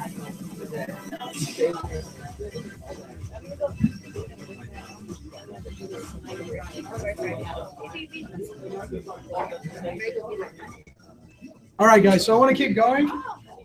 Yeah, it's 10:01, so I want to keep going. We have a lot to go over. We've only got minimal hours left. So did everyone get to use the restroom and got what they needed? I see there's still a few people missing. So we'll wait. We won't wait for them. We'll keep going. Awesome. Let's do like a quick 5-minute Q&A real quick before we move on to the next step. So who's got some questions on what we've gone over so far? I know we've gone through a lot of information. All right. Go over the dial thing later, right? The dialer, yes. Calls from that? You can make phone calls from the app and it will dial through your phone. If you want to make phone calls through the online portal using the auto dialer, then you actually have to pay for the auto dialer. The auto dialer is $50 a month, which is half the price of most other auto dialers. And you can add in 2, 3, 4, 500 people and click dial and it'll start dialing them boom, boom, boom, boom, boom, one at a time. Yeah. That's how we have our ISA set up. She imports the leads into the auto dialer, hits dial, and then it's just one after another, and she can add notes in between and keep going. It makes you a lot more effective when you're not sitting there, beep, beep, beep, beep, beep, beep, beep, beep, beep. Yeah. What about the caller ID on their side? You set up which number you want it to show for the caller ID. Yeah, so it can either show your CINC agent app number, or it can show your actual cell phone number. You decide which one shows up. Yeah. Are you going to show how to integrate the calendar? Yeah, so in a second, we're going to go over settings so that you guys can integrate your calendar and integrate your dot loop. That's the next thing that we're going to do. Cool. Any other questions? Yes. So it is their cell phone, unlike mine. Yeah, so once you install the CINC agent app, you go into any of your leads, you'll be able to click on the lead and then it'll say contact, you hit that and it'll say call, and then you'll be able to make a call directly and it'll log that call. Now what's cool is it logs the call and it logs how long that call is. Okay, so you can actually go in there and you can see, I've made X amount of calls this month, and on average, my calls have been 20 seconds. If you're having 20-second calls, do you think that you're making effective phone calls? No. What if you're having 35-minute calls? If you're having 35-minute calls, do you think you're having effective phone calls? Yeah, so having the length of the call there is really good. And that's if you're using the agent app. Yes. So that's with the $50 a month? Or No, the agent app, you can just use your cell phone. There's no extra charge for that. It's if you want to go into the dialer where you can import 50 leads. Like let's say today you come on here and it says you have 140 something new leads and you're like, oh crap, I got to contact a lot of people today. And it's 8 a.m. You're getting ready to hit the dialers and you go in, you just add them all, add all those leads. You say send to dialer campaign. It sends them over to the dialer and then you start dialing, boom, one after another. So when you do that, does that lead name pop up on your computer? Correct, yes. All the information on the lead? Yes. When you're talking, you can see. Yeah, and what I'm going to do here in a second is I'm going to log into Myra's account as ISA and show you what it looks like to import the leads and then go through the dialer. And I'll have a few of you make some phone calls still on the dialer.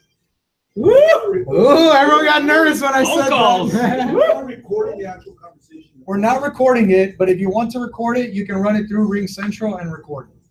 Yeah, CINC doesn't want to, they had some legal issues with that in the beginning, and so they got rid of that feature.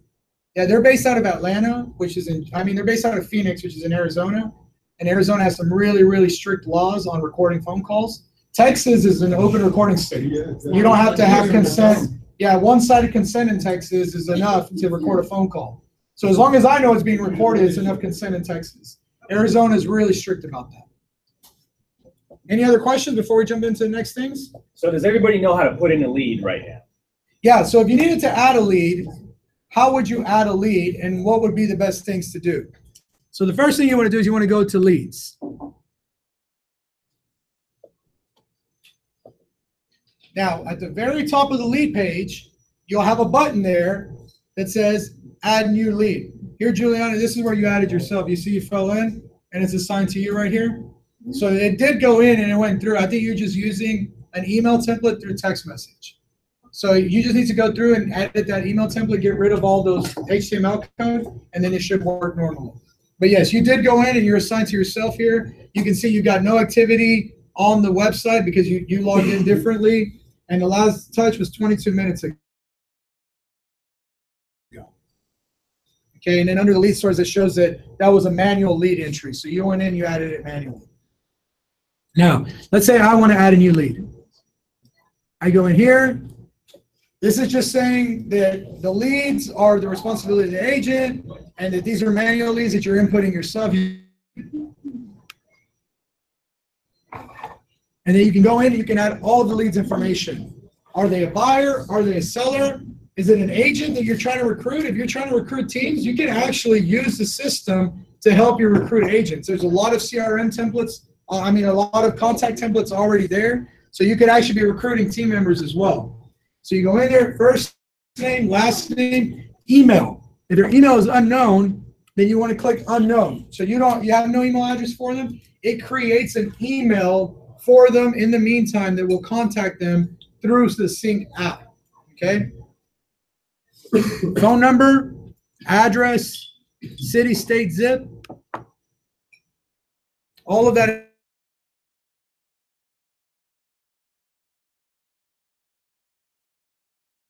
you want to assign it to somebody else, you can assign it to somebody else.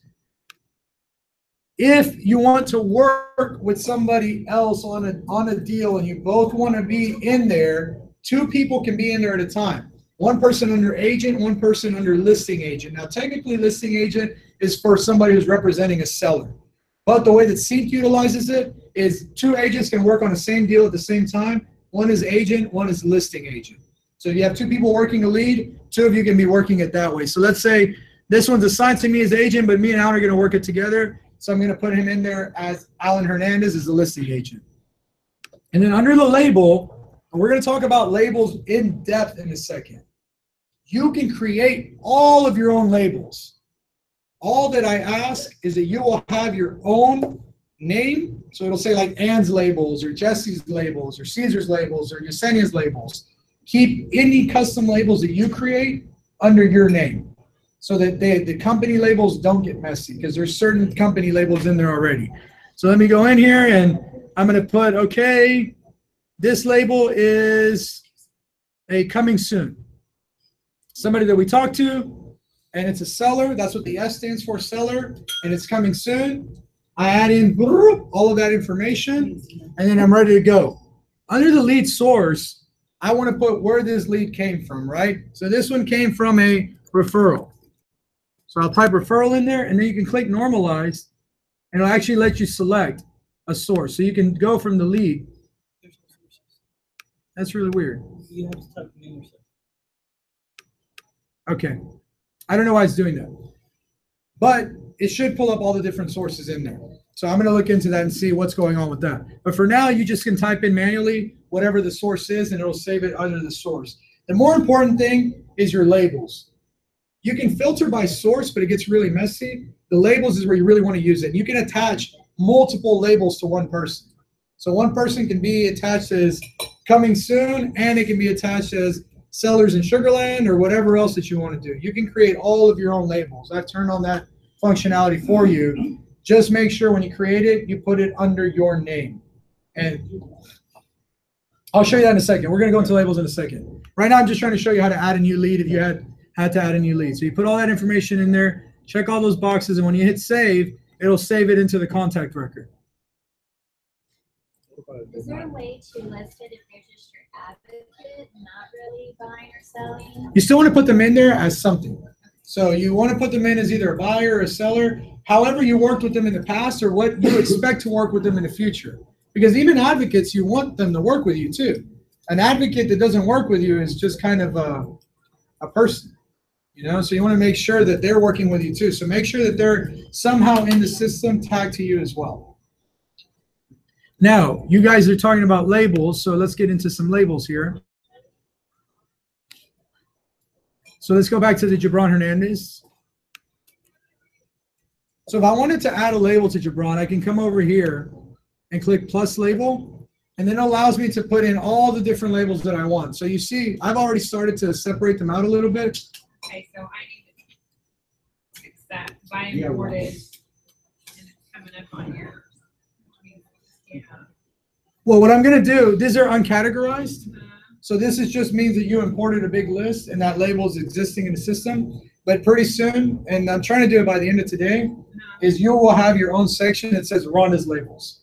And then you'll be able to organize that one into the labels. Yeah, so this is where you can pick whatever labels you want to put. So I can say pre-approved. And I've set up a custom search for them. So I can actually label it and say that I've already gone in and edited their search, right? So now I can keep track of which searches I've edited on a quick basis. I can hit apply.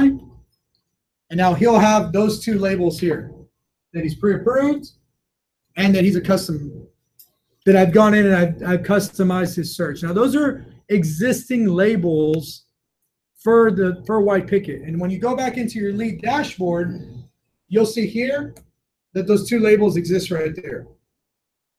Now what's cool is that you can go over here to your filters. And for example, I want to go by label, right? I want to look at all of my filters that have a certain label. You can go down here to labels. You can find whichever label it is that you want. So for example, I want to find all of my people that have a custom search already. So I click that. And then any lead that I have that has a custom search already done will pop up on there. But you have to make sure that you add that label to it. So right now, I know that there's a lot more people that I've added that have custom searches, but clearly I haven't gone in and put the label. So you want to make sure that you're adding those labels because it allows you to filter. I'm sorry, how do you go back in and put labels, ribbon adding context, and then putting labels? So two ways. You can do it from your lead dashboard. So from the dashboard itself, you can click right here on a little plus sign, and you can add a lead. So that's option number one. Option number two is to go into the individual contact record. So you click on a person's name, and then underneath the big contact status, you'll have the ability to change the labels and add labels. What's up, Rudy? No, somebody's right. Oh, okay. You look like you had your mind blown for a second. I was like, yes, that's the point of this training. All right. So does everyone understand labels? You're welcome to create all of your own labels. We will have labels that are already custom White Picket branded. So don't mess with those labels. Leave those where they are. But if you create a label, put it under your name. Don't do any today, because today I'm going to finish setting it up. I already started, but I'm going to finish it. And then you'll be able to add all the labels you want and organize them under your name. If all the ones that I find that are uncategorized, I'm going to start to delete those labels. So make sure that when you create it, you move it around, you categorize it to your name.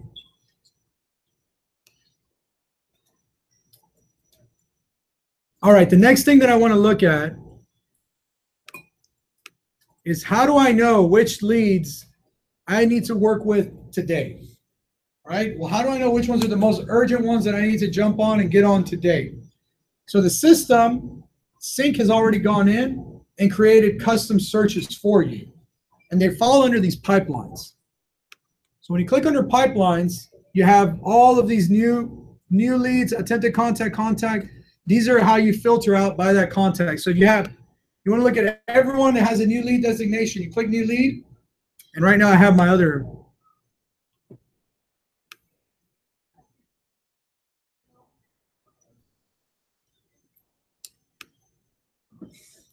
So I have to turn off all the labels.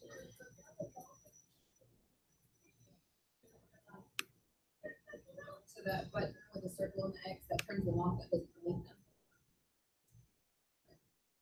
Let me hold on real quick.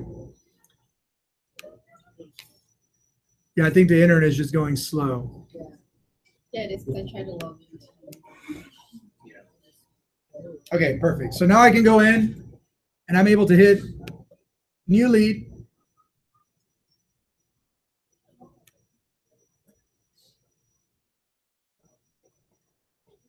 So I'm putting in my, driving for dollars in here too. Mm-hmm. Can I go in and create a label that says that's something on Yeah, absolutely.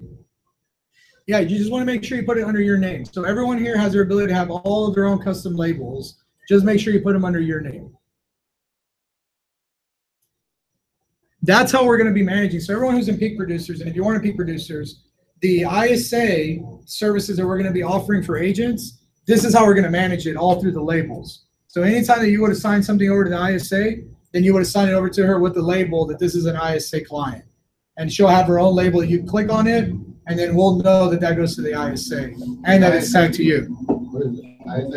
ISA is an inside salesperson, so it's somebody who makes phone calls all day long. And one of the services we're going to be offering to agents is if you don't want to be making the calls to your database, you don't want to be dealing with that, then what you can do is you can assign the leads over to the ISA, and then you'll have a maximum amount of leads, which is going to be 100, that you can assign over, and then she'll contact all those people until she sets an appointment, and then there'll be a lead split on that.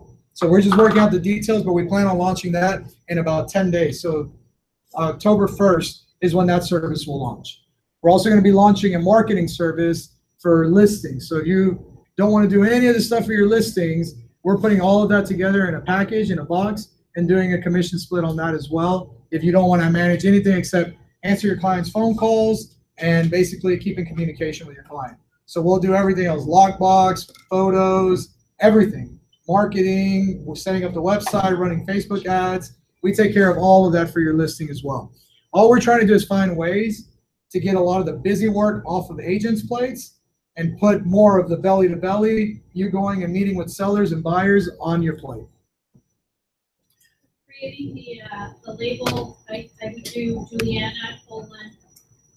No. So you just create the label absentee owner, and it'll be you'll place it under the Juliana's labels. So you'll have your own labels section that say Juliana's labels on it. Okay. So don't create anything yet. No, don't create anything yet. That's something by the end of today. I'll have all of that set up, and then you'll be able to go in there and boom, get going with all of your labels.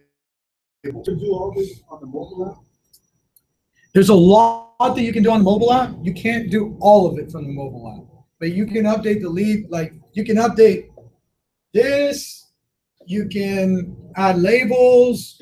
You can add notes. The only things that you can't do from the app is click on like which properties they viewed. That's a little more than the app can handle. But that's still something you'd want to do from a computer. It's 100 times easier from a computer. All right, so let me go in here now. Let's say I want to look at all my new leads. So I can click at all my new leads, and it's going to show me everyone that's tagged as a new lead. Now for me right now, I have it set up to the master account mode where it shows me all new leads. So right now it's coming up with the one that Juliana imported and a bunch of other people's. That's why I'm saying go in and start updating the lead status on all of your leads, because you have a lot of leads in here. There's 100 or there's 62 leads that are coming up as new leads in here. So you want to go in and you want to update them. Now let's say that I just want to know, I'm the type of person that I don't want to have to deal with that. I just want to know what I need to be doing every day on a daily basis. What are the things that I need to contact today? How can I figure out the order of people I need to contact in my database? Because I just don't want to take the time to figure it out. CINC has already created filters for you.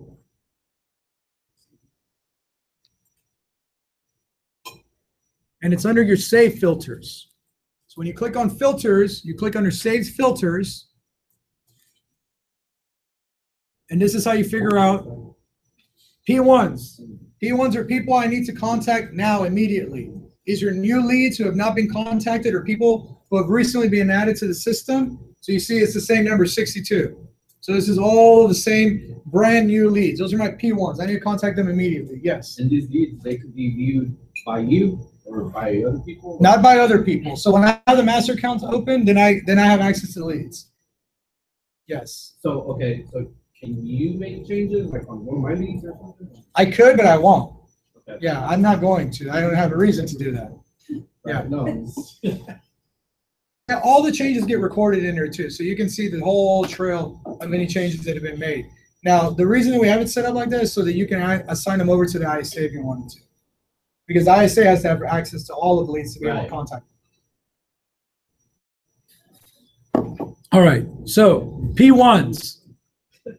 Under your safe filters, P1s are people that need to be contacted immediately. If you have people in your P1, those are brand new leads, so you haven't updated. You need to update the lead stage. You need to go in and add some notes, add labels if you can. If you need to assign it over to somebody, you can.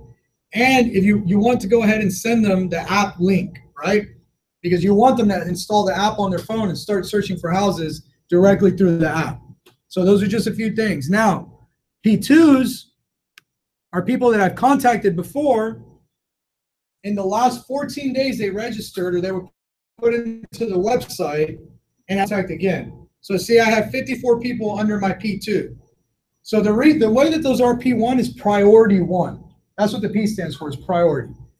Priority ones, then I have my priority two. So if I wake up in the morning, I show up to the office, or I wake up in my home office, wherever it is that you work out of, 8 a.m., remember 8 to 9:30 a.m., best time to make phone calls. You should be making calls every day during those times. I open it up, I go on all my P1s, boom, I knock out all my P1s first. Now this is what I was talking about with the dialer. Let's say I go on my P1s, right? Remember, you'll only see your leads. So I go on my P1s, and then I can go up here. Let's wait for it to load. It's going to load up all of my P1s, which was like 62 leads in there. 63 now. So Benny just added himself to the site. I go in here. I can select all of my P1s, mass actions, and under mass actions,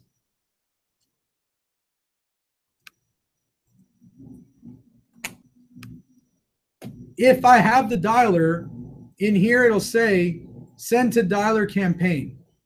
Okay? I don't have the dialer activated on mine. The dialer is per account. So you actually have to have it installed on each individual account.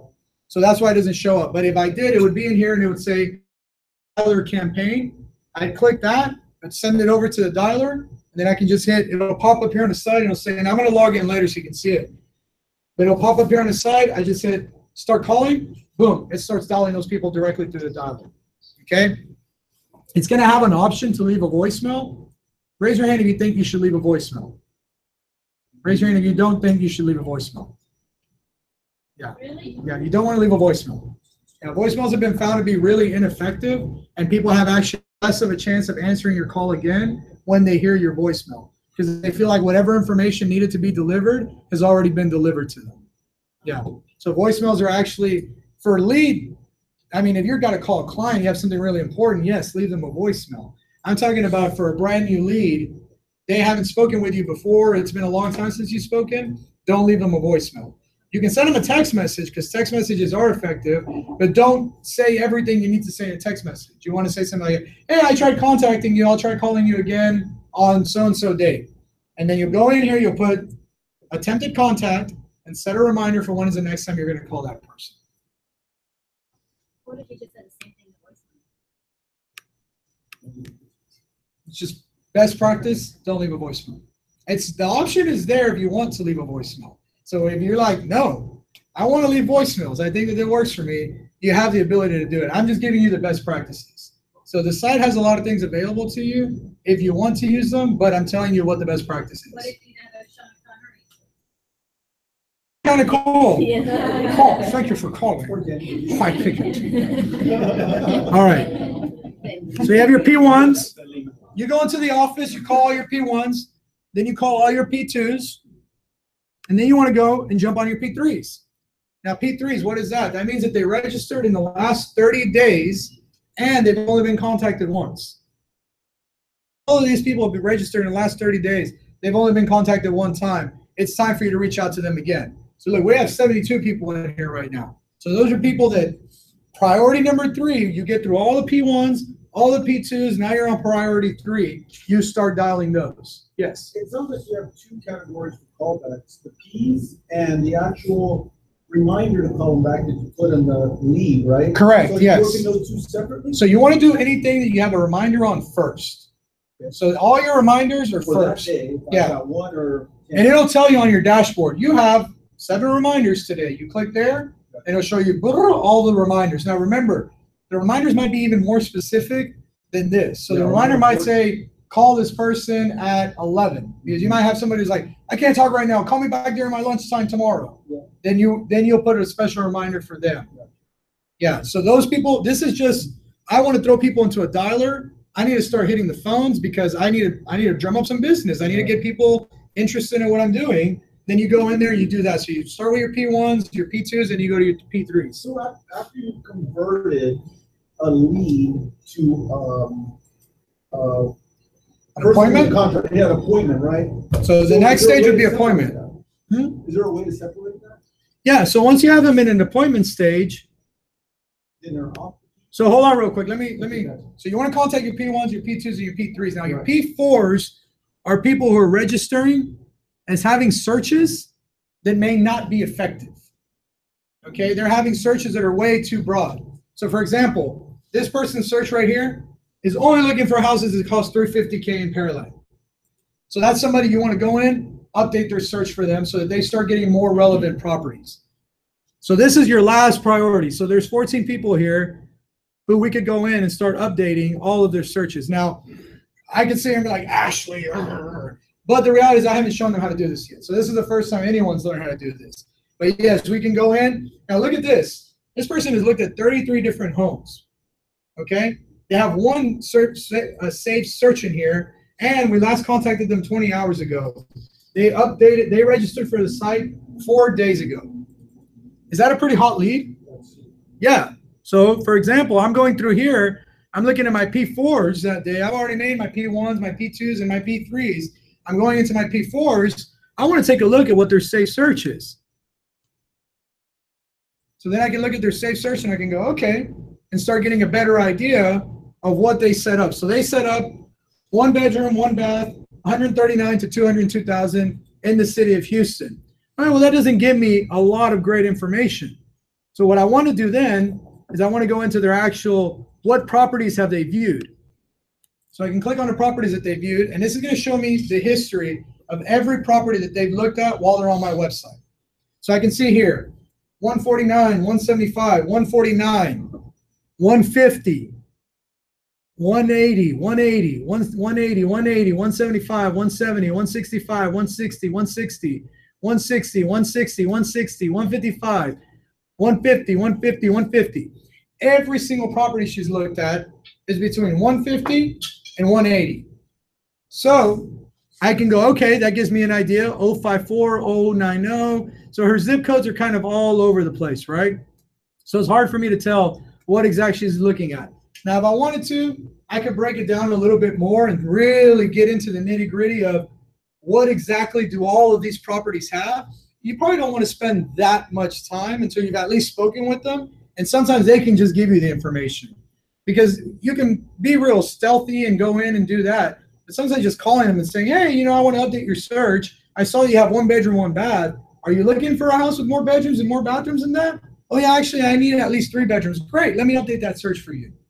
And now you're providing value. Now you're providing a service. You're not just calling to say, give me an appointment so I can show you houses and I can go buy a house. No. You're actually providing real value for them. Now, if you look here, it tells you how many times they've actually looked at that property. So there's one property on Stadium Drive. They've looked at it 3 times now. What does that tell you? Like it. Yeah, they like that one. They're interested. This one 2 times, 2 times, 2 times. So it gives me a better idea. Okay, they're looking for something really, their price range is really about 150. But they're looking a little bit above to see, well, what could I get if I spent a little bit more, right? So I can actually go in there. I went through, I looked at that, and I can say, okay, well, we know that 202 was way out of their price point. They didn't look at any houses above 200. So we can go in and we can say, you know what? I'm going to change the maximum price instead to 185.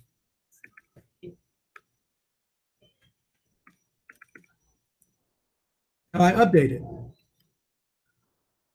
So now Hamide is going to start receiving property alerts with properties that are a lot more relevant for her. All of them are in that sweet price point where she was looking at. And if I knew more about what her actual expectation was on bedrooms and bathrooms, I can go in and update that as well. If I see something that really matches her criteria, I can go ahead and I can contact her. Or the other option, like that one house that she's looked at 3 times, I can actually copy that MLS number and write her an email where I can just click on send message. And then I can send her an email really quickly from here. So I can go in here and go on property match. Now it's going to include that property, that listing in there. You see down here where it says properties? You can always tell what you've attached to it. I could get rid of everything here. And I could say whatever I want to say, and I can create my template based off of all those things. So I can go in here. I can create a plain text email, and I can create an email template, but I can go in here and I can say, I think this property would be amazing for you. Would you like to schedule a showing?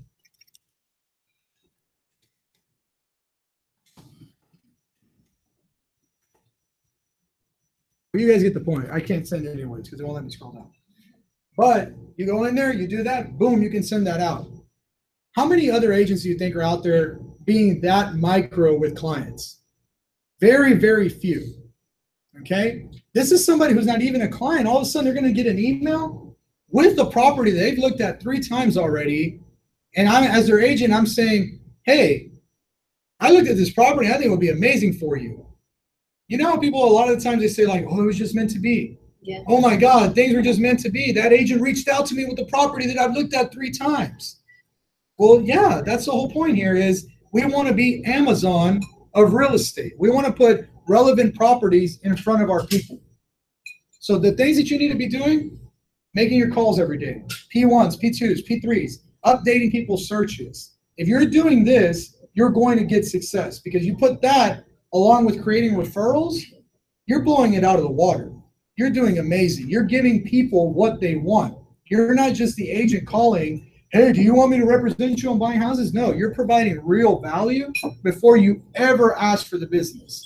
So right now you're providing an ultra valuable service without ever asking for the business. And then eventually you're going to meet with them. If she says, yeah, I would like to schedule a showing, that sounds great. Awesome. Well, here's a process that I have for buying a house. And now you create that person into an appointment and into a client. Does everyone understand how that works? Yes. I do have a question though. So, Yeah, go for it. So when it goes from P1 to P2, does the system automatically change them from categories? Yeah, the system automatically changes them. So it's based off of when you last contacted them.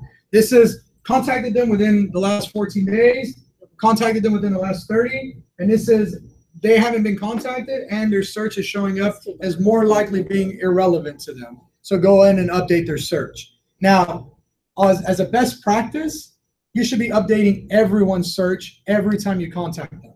So based off of the parameters that they're giving you, you want to update their search for them. You want to let them know, hey, this is what's going on. What's really cool too, remember the notes that they add in for the property? When I go in and I click on properties that they want to view, you see right here it says like attachments. It'll show that there's a note attached to that property. And I can read the note right away. So had she gone in and she looked at that house 3 times and then she wrote, oh my God, this is the house of my dreams. I could read that note and be like, oh my God, what am I doing? I need to call this person immediately. This is the house of their dreams. They're going to need somebody to show it to them. Okay, so this is how you manage those individual people. Can we add more keys?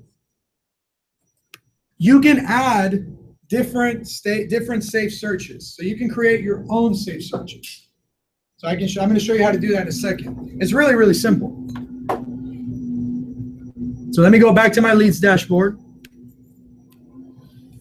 So now I'm going to create a safe search, right? Let's say that I want to contact everyone on a daily basis that's looking over $1 million. You know, so I can go in here, click on average price, Show any leads within a price range of $1 million to $2 million, and that their favorite city is Houston. So now I've got 4 people here that I know that are looking to buy properties within the $1 million to the $2 million price range. And I've got all their information. Oh, by the way, this little bubble here, I hadn't seen it pop up yet. When it's gray like that, it means that their drip campaign is off. So they've turned a drip campaign off. When that little droplet is blue, it means that they have an active drip campaign. You can hover over it, and it tells you drip campaign has ended. So this person's gone through all their emails already, or they've unsubscribed. No, it doesn't mean flooded. But I say that, I'm like, no. That would be the CINC Houston version, right? When we get a little thing on there, it shows that it's flooded. So then you could create your own custom searches.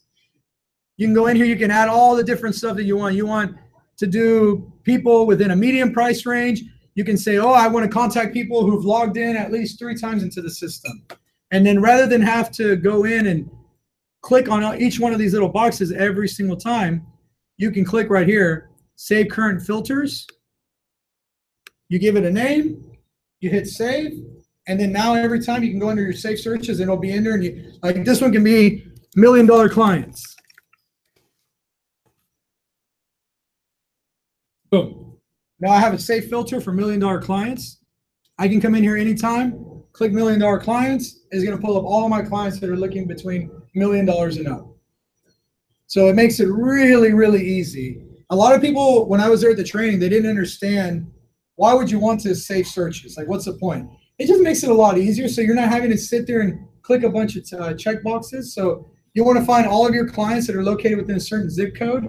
You can add all those zip codes, and then you can go in there and just hit that one safe search and clients within my favorite zip codes. You know, if you're farming an area, you can put that area in there and then only look for clients that are working in that area. So you really go in and you can customize this however you want.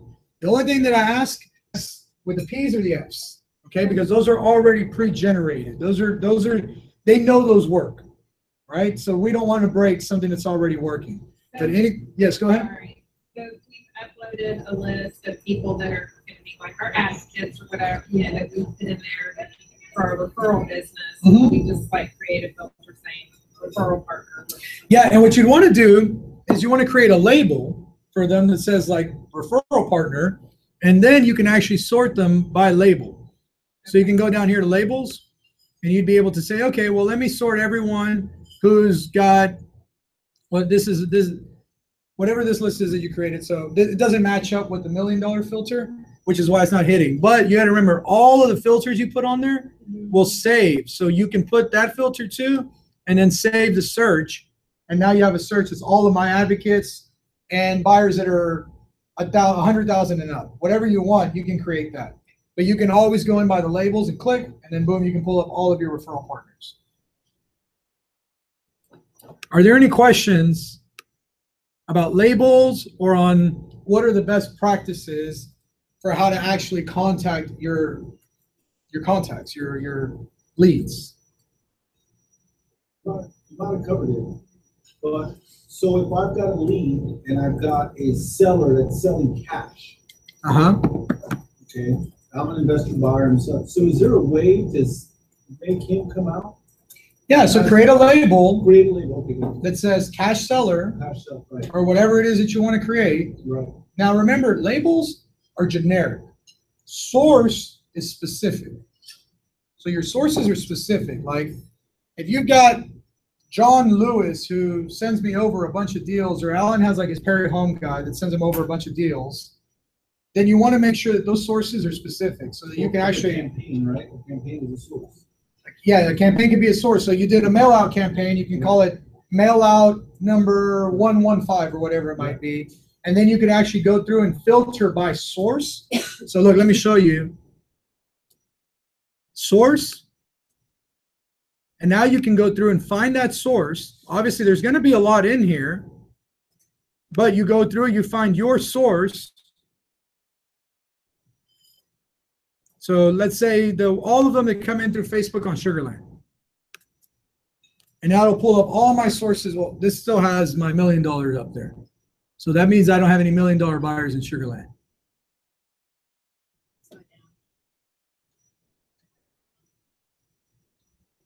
Turn it off.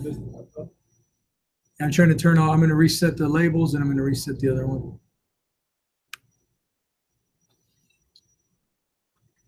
Reset. Turn this one off. And I'm just going to go ahead and erase that one. That was just an example. Now, did you guys see on there when I create a safe search, I'll have this little box that says public on it. So if I think this is something that's going to benefit everyone, like I create this amazing search that finds all of the people in my system that are between 100 and 200,000 and ready to go in the next 3 to 6 months. And I think that's a really valuable search. You can make it public for everybody to see. Now, if I see that we're clogging up those things with a bunch of public searches or a bunch of public filters, I might ask you to turn them off. I might go in and turn them off for you if it's starting to be like 200 different safe searches and some of them are real specific, like I just want to search for John's listings. Then that's not something that would benefit everybody. So only make it public if it's a search that you feel would benefit everyone. So if it's not public, it'll just pop up on yours. It'll only pop up on yours if you don't make it public. Correct.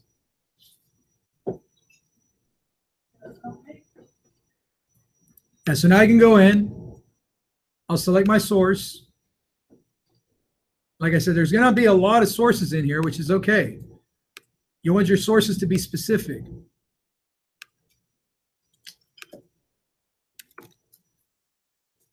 So I can go Facebook Sugarland. Now I can look at all of my sources that came in from my Facebook Sugarland marketing campaign. So Facebook Sugarland, Rudy, just so you get an idea, is a marketing campaign. It's a Facebook ads that are running for people who might be interested in homes in Sugarland, right? And so then I can go in, I hit apply. Right now it's not applying.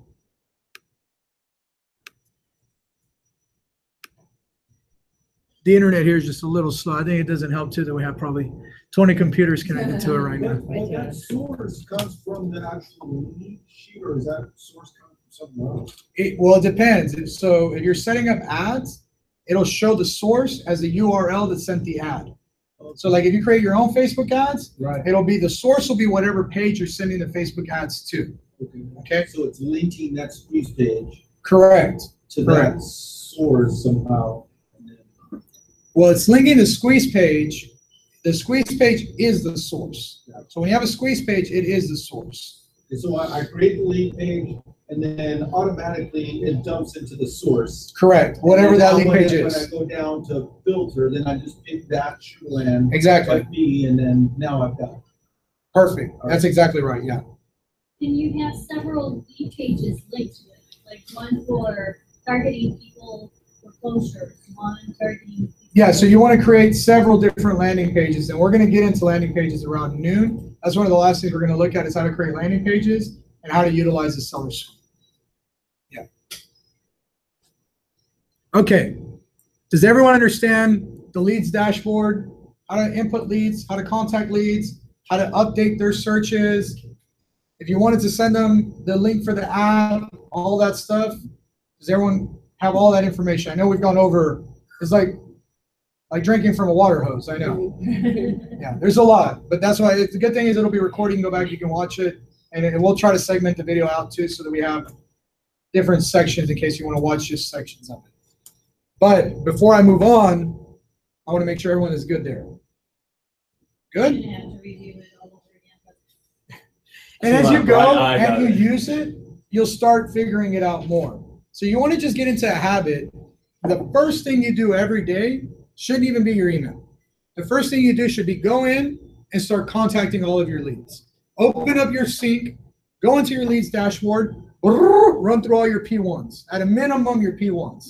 If you have more time, go through your P2s. You have more time, go through your P3s. You have even more time, go through your P4s and start updating their searches too. The more you interact with your clients through this system, the more chance you have that they're actually going to convert as a lead. Okay? That's the most important thing to remember here is the CRM system, it doesn't matter if you have automatic drip campaigns or plans or whatever you want to call it. None of that matters if you are not taking the time to go in and check on your clients and update and interact with them. Now, the beauty about the CRM is it's super simple. Like, it's incredibly easy to use. You can go in, hit new lead. You don't need to know anything about anything else. You can input that lead, and now they're in the lead record. And all you have to do is update their lead stage and set a reminder for when's the next time you're going to contact them. I mean, that's like the most basic way to use it, and it's still way more effective than Rolodex or whatever other spreadsheet you're using. Brandon doesn't even know what Rolodex is. I said Rolodex, and Brandon was like, what? What is Rolodex? All right. So if everyone's good there, I'm going to move on to the next part.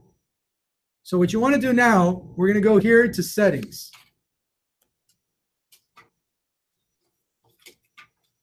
Now, under your settings is where you're going to start connecting your Gmail. So down here, you connect all your social media. You go in, you put in all of your social media, your Google Plus, your Twitter, your Instagram, your YouTube. Why do you do that? Because you can post automatically to those things once you connect them. You want to post a house on Instagram, you want to post a house on Facebook, add all of that here, boom, you can set that up.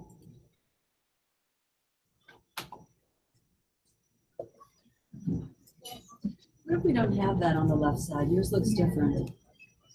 Then you want to go up here. But all I get is basic settings. If I go to the right, look at settings. So some of them might be settings that only I can see. They didn't split those out well. So I have a hard time knowing that, but I do know that within here under integrations is where you can connect everything to your individual. So you click up on the right. If you don't have that settings tab there, click on your face, click on profile and settings, and then you can go in under, so one, update your profile. Some of you still don't have your phone number in there. Remember, if you don't have a cell phone in there, you can't receive text messages. So you need to put in at minimum a cell phone on there. Update your cover photo. Everyone should have an agent number. I've already assigned them to you. Some of the new ones I created yesterday, I have not assigned numbers to. So I'll do that during one of the breaks here in a second. I'll assign numbers to. Make sure you put your title. Make sure you put your license number also. Because I'll take that license number, I'll add it to the backside, and now whenever you click on my listings, it'll actually show all of your listings.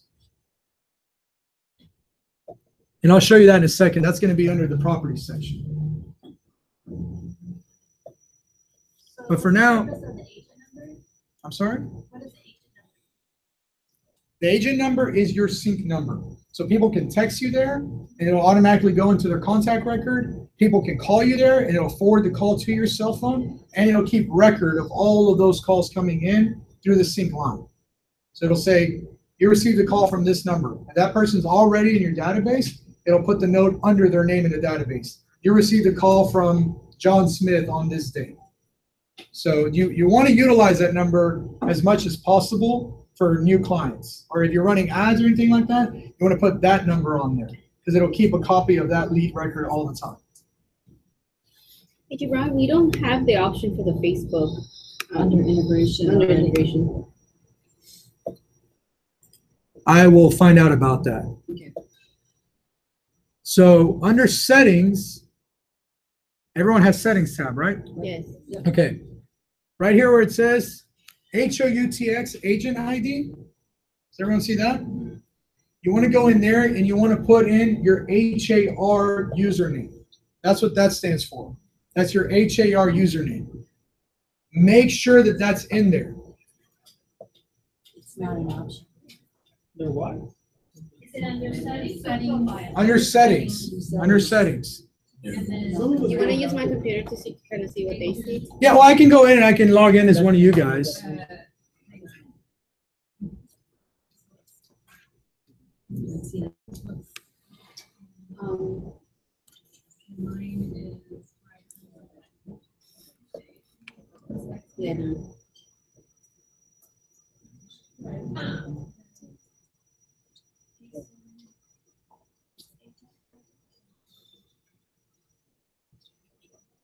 You want to send me an email if you don't have the,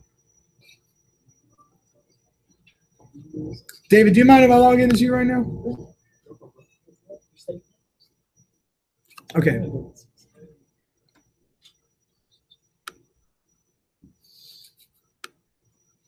So now it should look exactly how y'all's looks. Okay, so you'll want to go in, title, license number. If you have a special domain, subdomain you want to use, you can update that there.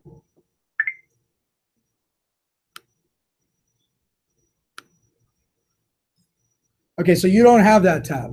So what you'll want to do is send me an email or post it in the GroupMe, and I'll update that tab for you because I have access to that tab for you. And then I'll make sure that your HAR is synced with the system, and I'll show you why that's important in a second. But you can go in here. See right here, it says property view notes off. You want to be able to view the notes that they put in the system, you need to turn that on. Then all of these things are different. Subscribe to emails, subscribe to text. This is every time it's going to email you, every time it's going to text you. So you get anything about a lead, it's going to send you an email, it's going to send you a text message. On mine, I went in and I turned these off because I have the app on my phone and it notifies me immediately through the app anything that happens. So I just put that there. Lead text alerts, I disable that. Chat notifications, I turned that on because if anyone's ever on the website and they click chat live, it'll automatically notify me somebody wants to chat with me through the app. Okay, so you want to make sure that that's on. Contact info notification, you want to have that on. Open the app preferences. I have mine always in app, but if you don't, then when you click that, it'll ask you, do you want to open this in the app or do you want to open it on your phone? I turned it to always in app mode so that because I use the app and it works really good. You can change your landing page when you first log in. I like using the dashboard. Some people like using the leads launchpad. So some people like it to open up right to their leads. I like it to open up to the dashboard because it gives me an at a glance of everything that's going on. Receive lead summary. I turn this on and I receive one daily. So this is all new leads that we're adding on a daily basis. I receive a summary of it. Now you can change that to weekly, monthly, or you can just say I don't want lead summary. So that's up to you. You have to go in and fix your settings because I'm adjusting the heck out of them, okay? User usage report. I don't really care about this because all it does is tell me if somebody logged back in. But remember, if they don't log out, then it won't record it as a new login next time they're there. So this one I have off. Property view count. This is an alert that it'll send you when they viewed a certain amount of properties. So once they viewed an X amount of properties, I want it to give me an automatic alert and let me know, hey, this person has now viewed at least 5 properties. You can change that. You can put 1 property, 10 properties, 100 properties, whatever number you want in there. It'll send you an automatic alert letting you know this person has now viewed that many properties.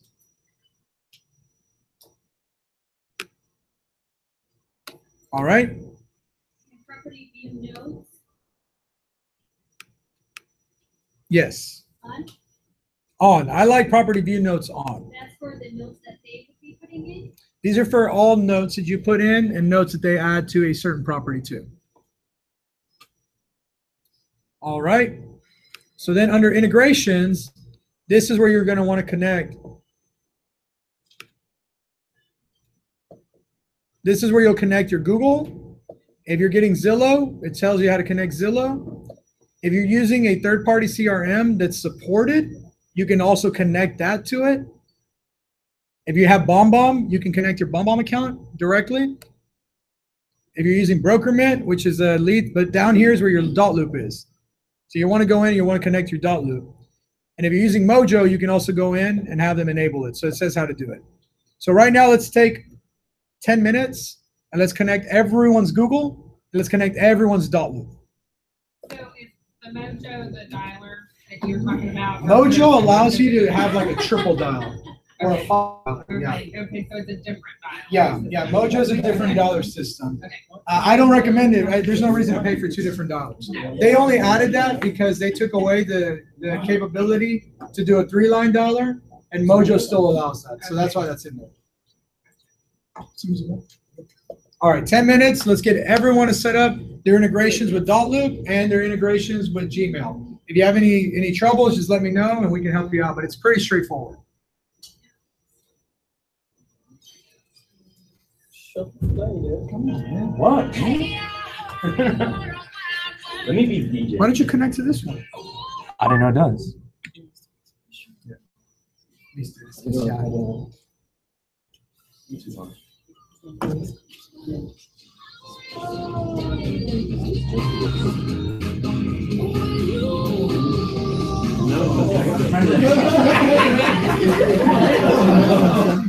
Let's roll up.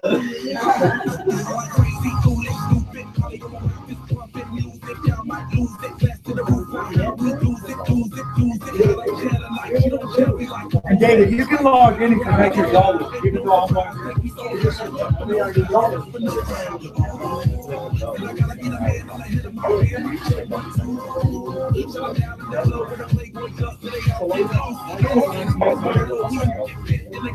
And what I'll do is I'm going to go into all the agent accounts, make sure you all have a number assigned to you.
They find out, they go in and they look at which sites are being searched the most in Google, and then it creates domain names off of that. So yeah, it's really set up for SEO, really powerful. And that's why we get so many leads through it. We're actually getting more leads than almost anyone else in Houston. And we're spending just a fraction of what everyone else is spending. So we're getting ready to turn up our ad spend quite a bit and start really flooding it. But we want to make sure that the ones we have are being well managed. Yeah, we'll talk about that at the end.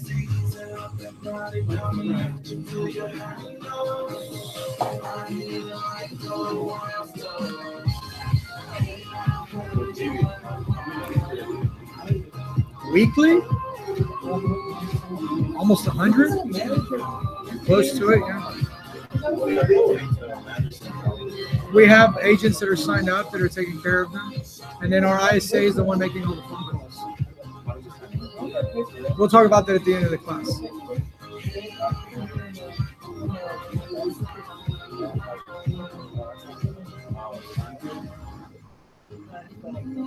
Yeah, it is. Okay, so Henry, you have a number now? Oh. And then I give everyone numbers with 832. So.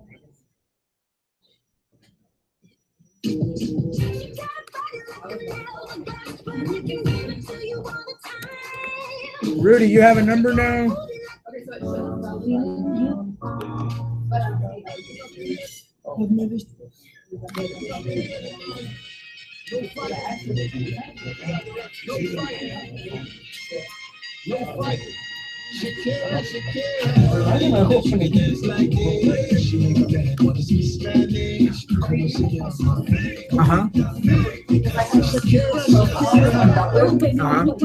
I'm not sure which one of actually did. This is an actual client, but I still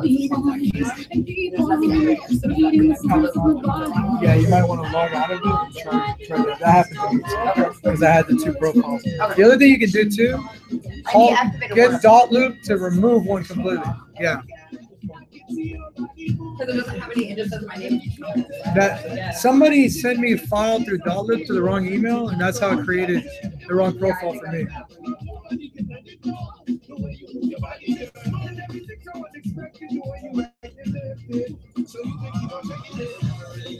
Oh, because Picket somehow changed the course, right? Yeah, HAR is synced into here. I'm gonna move this over here for a second.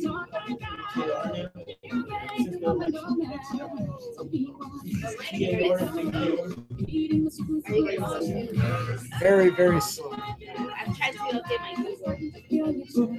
That's already updated.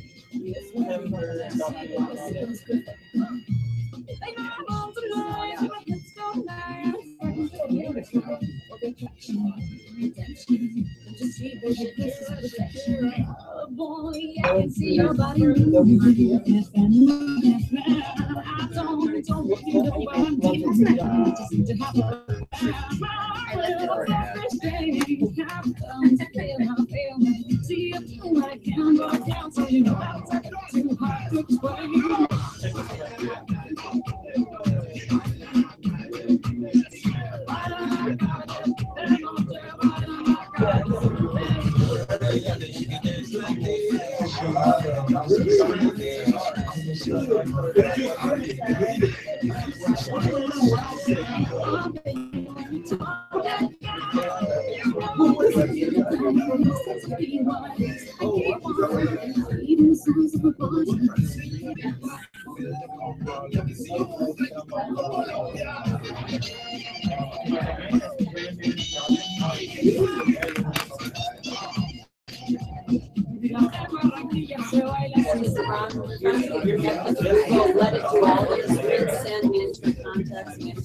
Yes.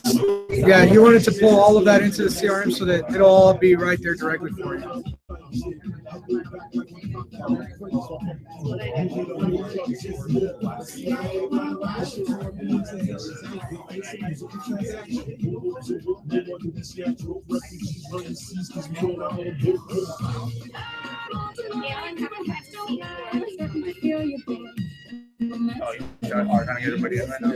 Yeah, it's just got really rough. So. Brandon's working on transfer.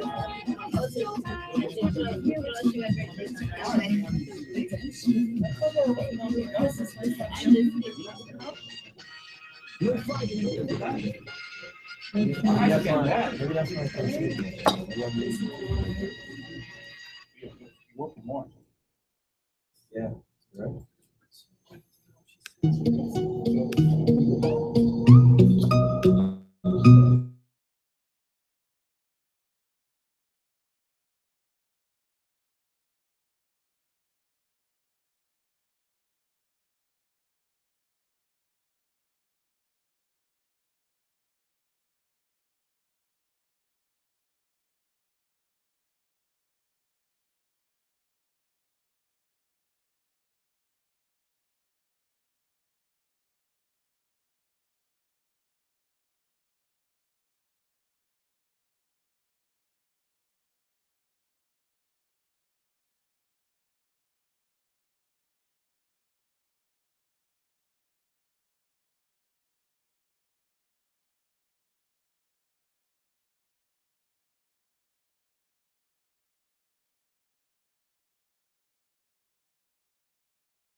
And then you put it back here? Yeah. And what's this thing for? So you can hold it. I guess you can hold it. Bro. You showed that broken screen. Love it.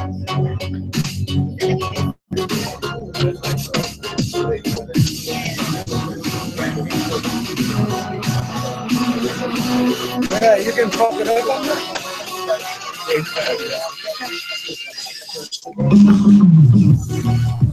That's cool.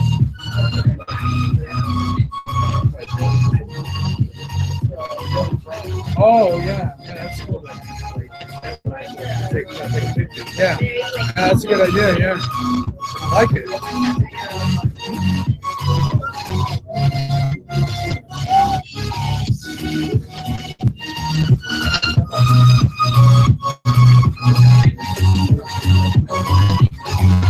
Alan, you sent me a message? Yeah.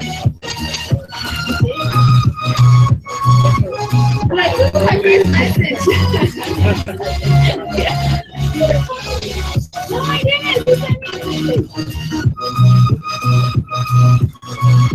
Get mad.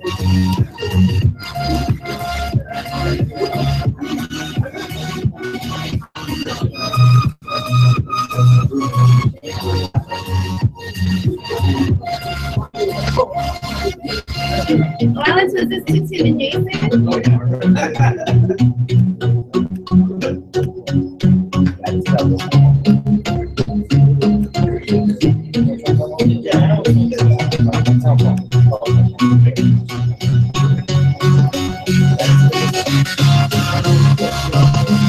a GCI? Potential buyer GCI? That's a quality score that they assign. And it's based off of, are they pre-approved, how specific their search is, what's their time frame for buying. And then obviously there's a seller component to this. The seller component is a lot smaller. So this is mainly focused on getting buyers to buy. Your sellers, you would process them still the same way. There's not a lot you can do. As leads, Yeah. though, and you still do the drip campaign with them too, right?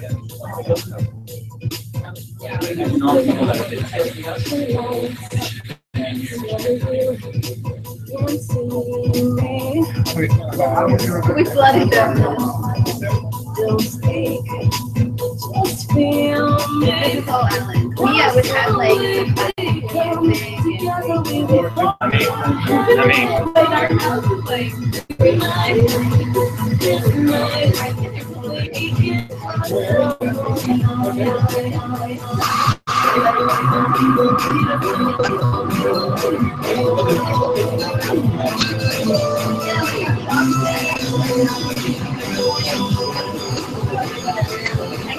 Hey, this is what we lead to in our house. We lead listening to this. Like, oh. She's like, ah.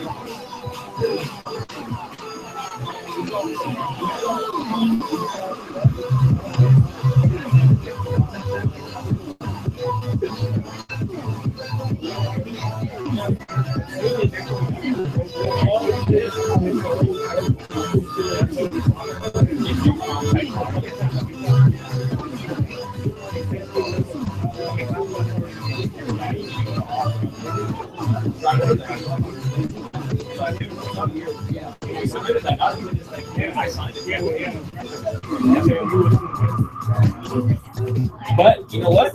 You did it before the flood.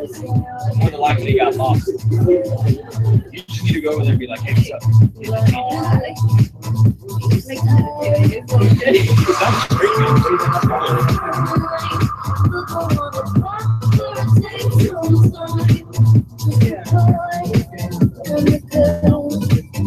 Okay, I need to be doing that.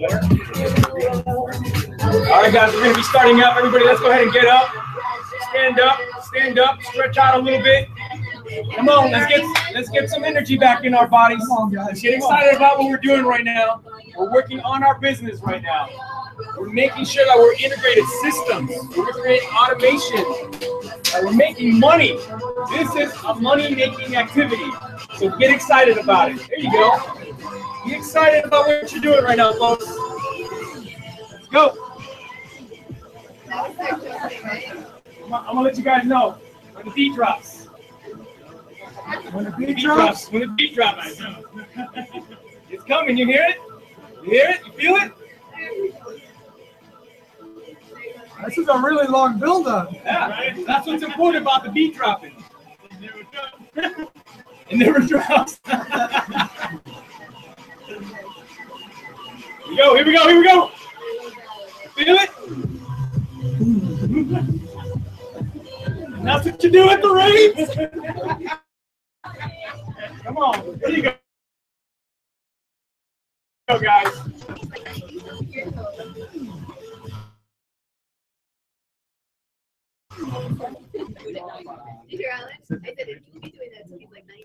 Been doing it for 30-something years. You'll be like, and when the beat drops, 90-year-old Alan.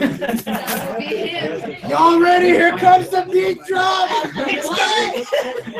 I can't hear it anymore.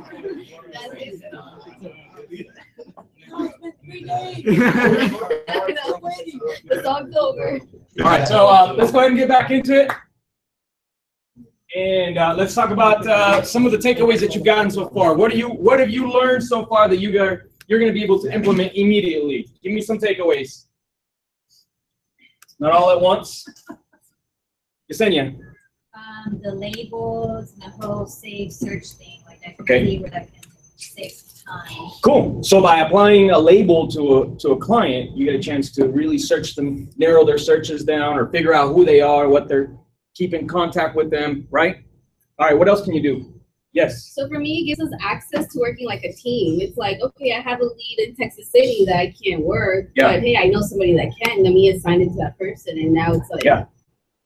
We don't have to like go in there and write out, referral slips and forms and this and the other, right? It makes it real easy. We can track all that. All right, what else can we do?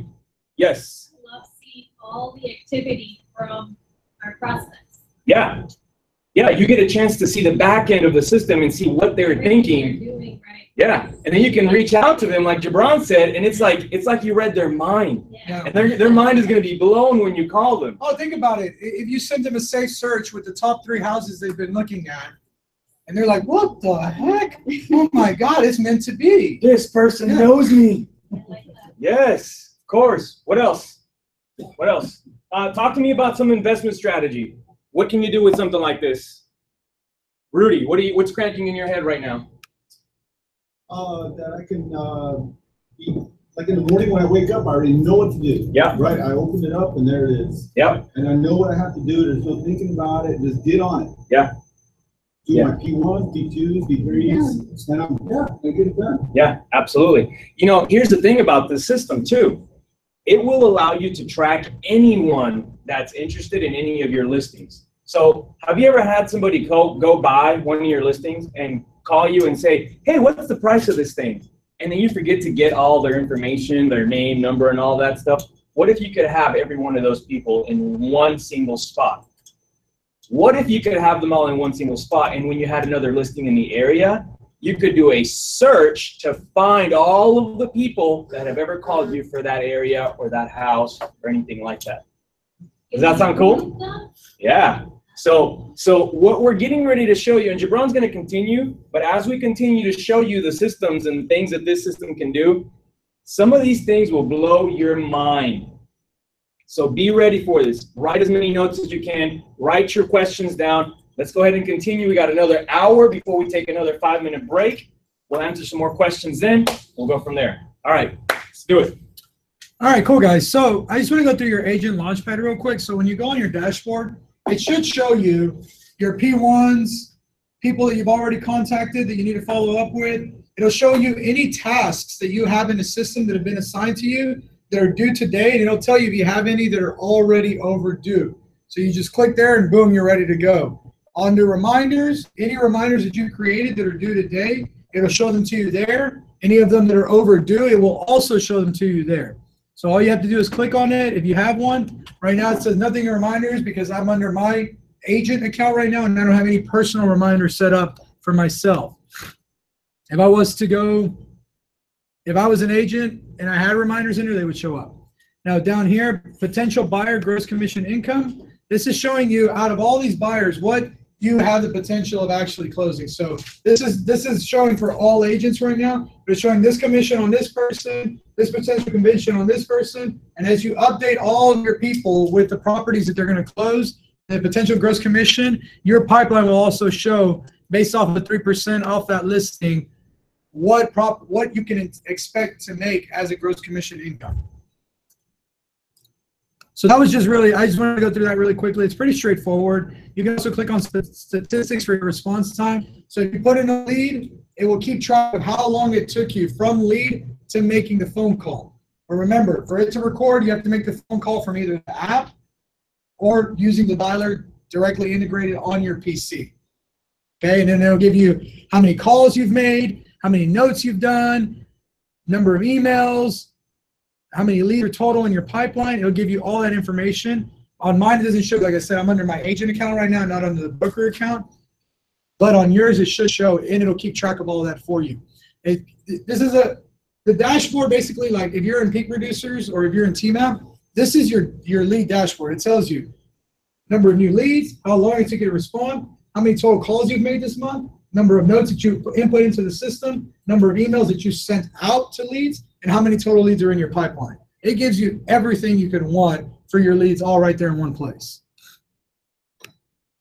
And that's all from the Launchpad. So if you just click up here on Launchpad, you'll see mine has agent and broker. That's why I went under agent.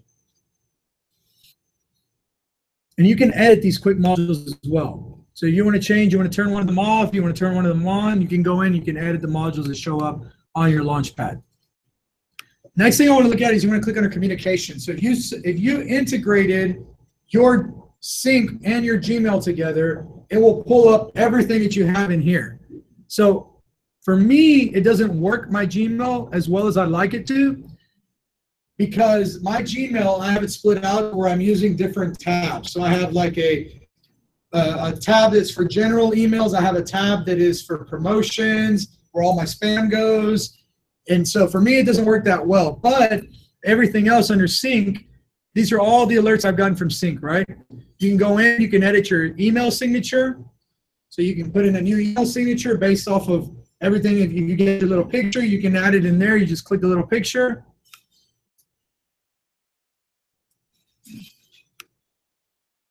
Click here. You can upload it. You got to upload it first, and you got to select it from there. This is something that they're actually going to be updating in Q4 of this year. So starting next month, they're going to be submitting updates to make the upload process easier. For now, you have to upload it, remember what you named it, and then you'll click that if you want to add your email signature in.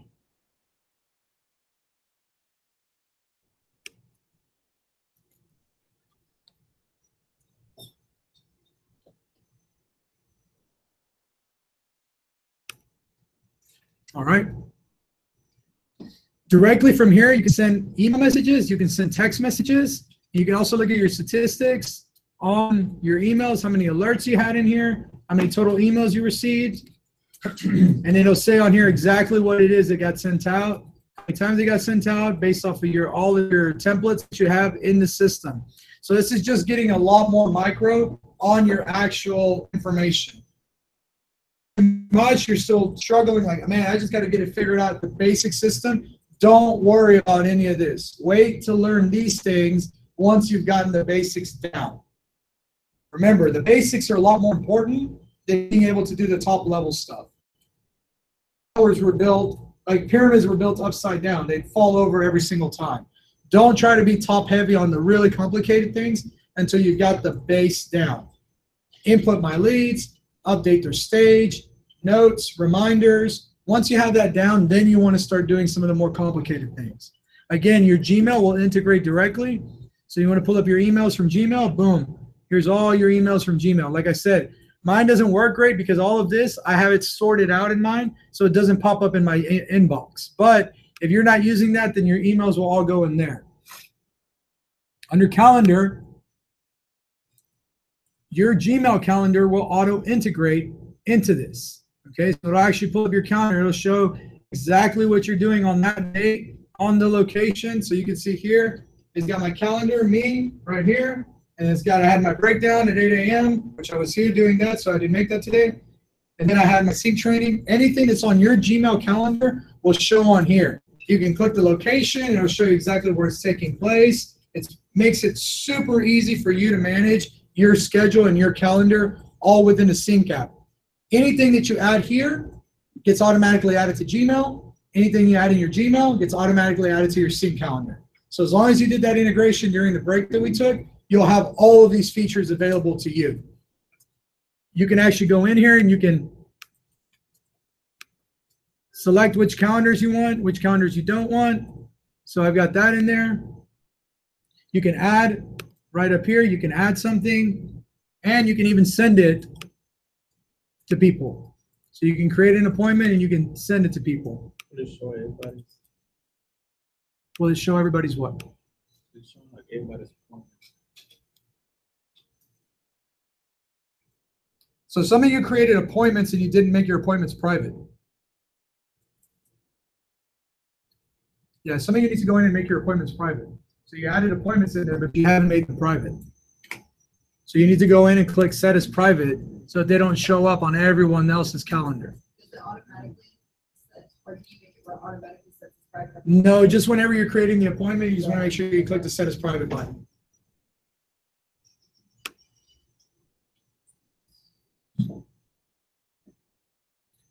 All right. So the next thing that I want to look at is I'm going to skip over the plan section for a bit because plans get really complicated. You almost need an entire class to set up plans. But what I want to look at is the properties tab. So if everyone wants to click on the properties tab.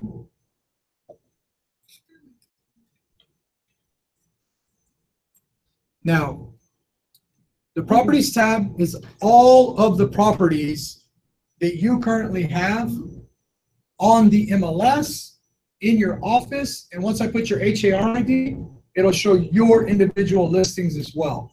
So just an example, you can go on here and you can say, okay, I want to view all of my office's listings, every listing that's in my office, right? And then you want to say, well, who in my database might qualify for one of these? So I look at like this one on Mallard, all right? And it looks like a really nice listing. Well, I can click on View Leads. It's going to search through my entire database, and it's going to find people that may be interested. See, this is all red. These are not good. It'll show you green, green, green whenever there's people in your database, and it'll have on there a score upwards of 120, 130, letting you know this person really matches. And what it does, It matches their criteria on listing with what you put in for your client. exactly. Mm-hmm. Yeah, yeah. So whatever the listing on the criteria is of bedrooms, bathrooms, square footage, all of those things that you can add to the home search, it searches through your database and finds people who match that. Now, the more closely they match, it'll tell you like, this one says 8 factors, but it's a red match, which means it's not very good. Like their score is really low. So it matched up on 8 factors, but they were not very close factors. The zip codes around it, it may be like 4 bedrooms, 1 bath that it was looking at. But this is not very good quality score. Some of them you'll go in here and you'll find that they have a really, really high match. Huh?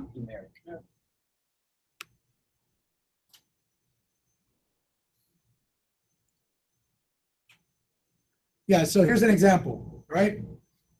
These guys right here, 128. That's a really high match score. That means that the things that they're looking for highly match this property. So what I can do is directly through here, I can select them. I can go to message as selected. And then I can say, hey, I thought that these properties might match your search. You may want to take a look at this one. You can say whatever you want, but now it's already attached that one property to those people based off of their search criteria. So it allows me to really go through my database, all of those buyers, all those potential people, and now focus one of my listings on them. Now, why would you want to focus your listings to sell? So you want to double into your listings. Absolutely, you want to double into your listings. All right. Now within this lead, you can also do the share on Facebook and a tweet on Twitter. So if you wanted to share, like for example, that Mallard one, share on Facebook, boom, it's going to open up on Facebook. You need to be logged into your Facebook account. So right now it says Jabron Hernandez, and I can say something about this, and it puts it out there directly. Now, why would I want to do this instead of the HAR one? Do what? Goes to that website, but what's the specialty about it going to that website? Do what? It captures all of their info. So as soon as they click on this listing, it's going to open up the page, and as soon as they click anything else on that page, it's going to say, hey, please sign up or log in to continue to view things. And now I've got a track of that lead record. So they have to go in and they have to sign up for my website in order for me to be able to keep, in order for them to see the site and to give me the ability to keep track of them. Okay, so it gives you a lot more power than when you just send them to HAR. If you don't have the HAR Platinum, you're not getting the lead, first of all. Second of all, HAR doesn't have their Google or their Facebook.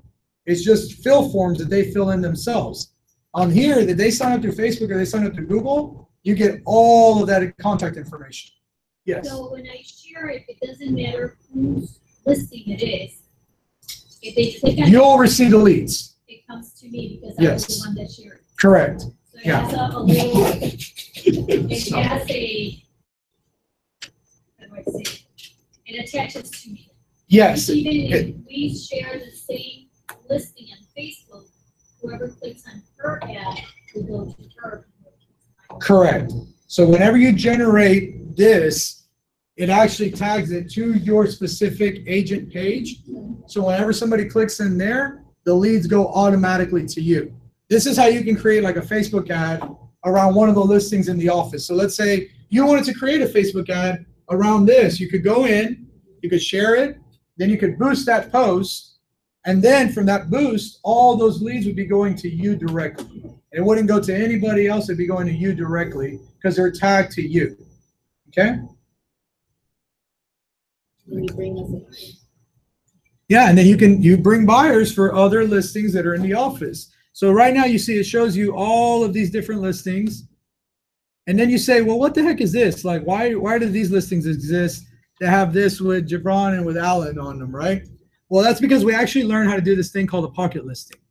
So if I was to turn those off, it's only going to show the ones that are actually on the MLS right now. You see, now those went away. So the next thing we want to do, let's say you want to go to all of the listings in the MLS. You want to search all the listings in the MLS.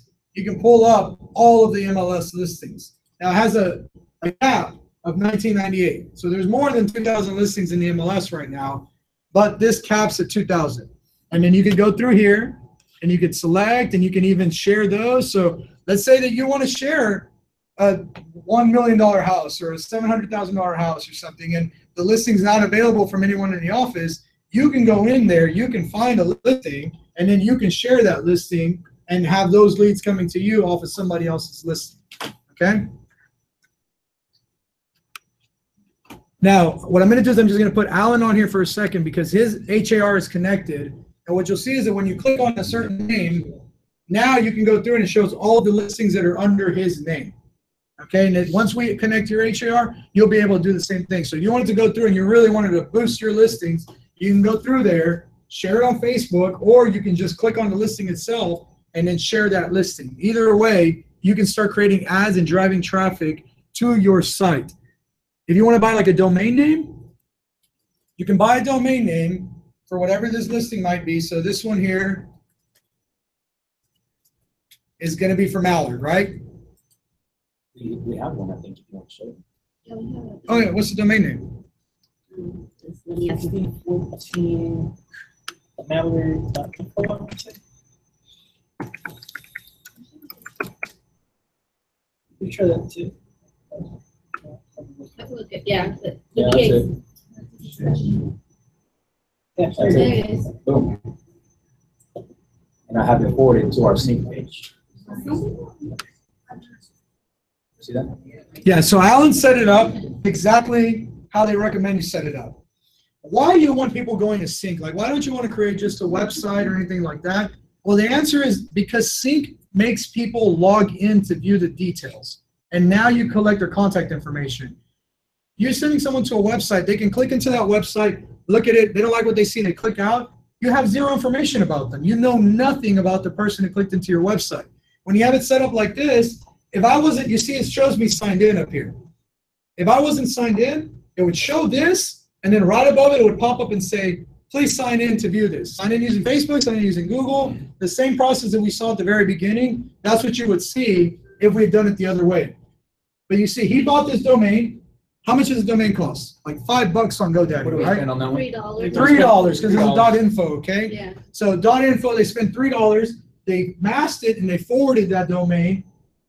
The property site. Now anyone who goes on there and looks at it, they'll start capturing contact information. And they'll be able to track exactly how many people have visited this page. So it gives them a lot more analytical data than had they just created a website and sent people to that website. Vanessa had a good question. What was the question?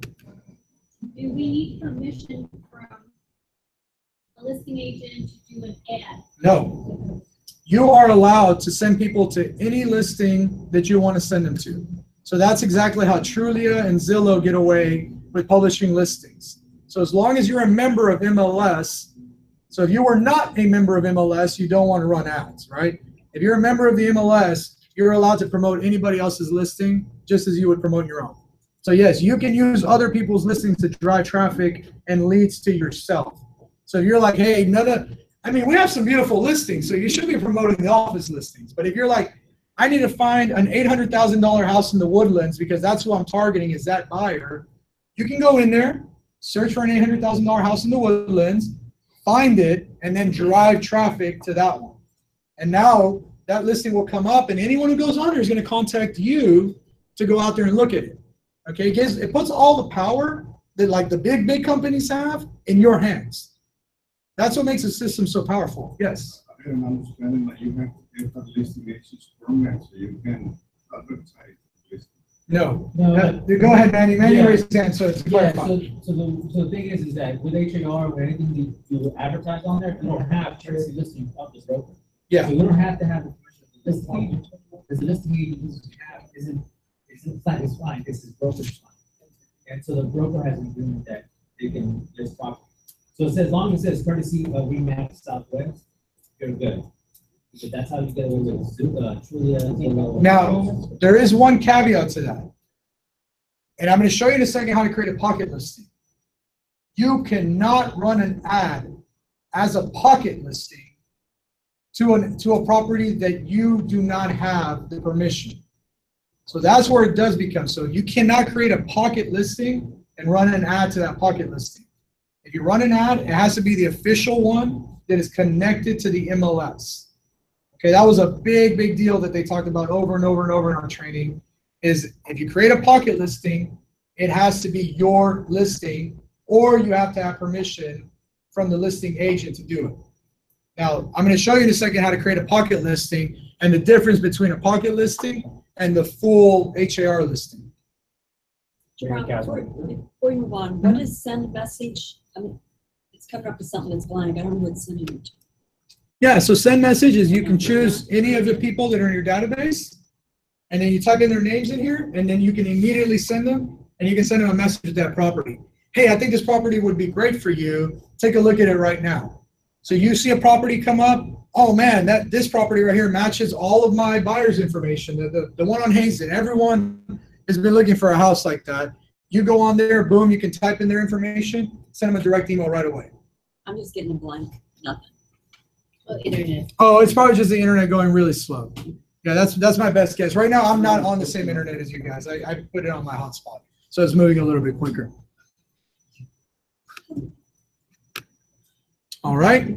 The next thing I'm going to show you is the pocket listing feature. Now, the pocket listing feature is probably one of the most powerful features in the entire software. Why? Because you can start to market a property before you're ever done with it. Now remember, what you don't want to do is ever take somebody else's property from the MLS and create a pocket listing from it. That's commingling of listings, and that's where you get into some really bad legal ground. Because now you're taking the listing away from them and they're not getting credited by HAR for it. Okay? Up here, when you click, you will have the ability to add a pocket listing. So you can go in here, and then you fill this out. Can I ask a question? Yeah, well, it's not a dumb question. What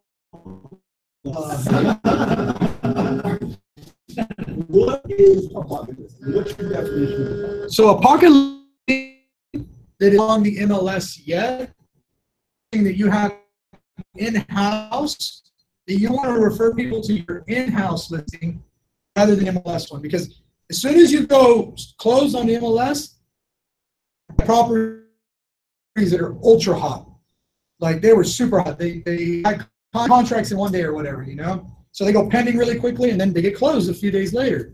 Well, if you want to continue to advertise that property because it was really hot and it was getting you a lot of buyers, you can go in here, create a pocket listing. So you can create it before a listing, you can create it after a listing. The only thing you have to make sure is that you have the owner's permission to pre-market and to post-market their property. And all of that goes into your listing agreement where it gives you access to MLS. So if I have a contract with permission to list, could I use that as a pocket listing? If you had an assignment, the assignment, right? Yeah, if you were going to sign a thinking property, wholesale or investment. Okay, right, great. So there's two ways. I don't want to commingle. There's two ways I think this is going to be able to be used. So Okay. the way that I used it is I have a listing coming up, or I had a listing coming up in Sugarland, right? So what I did is I created a pocket listing. I uploaded the pictures, did the whole thing, filled this whole thing out, and went ahead and launched it. That created a website for that listing. Within our website, now this listing had a website within our website. I have a link now. With that link, I was able to take it to Facebook, share it, Yes. and then David ran a campaign on it, and we got thousands of views on that. Right? Yeah. So that was one thing before it even went live, before that thing went live, I already had traffic going to that listing. People looking at it and being interested, and us collecting leads on it, which was really, really nice. Imagine what my seller thought.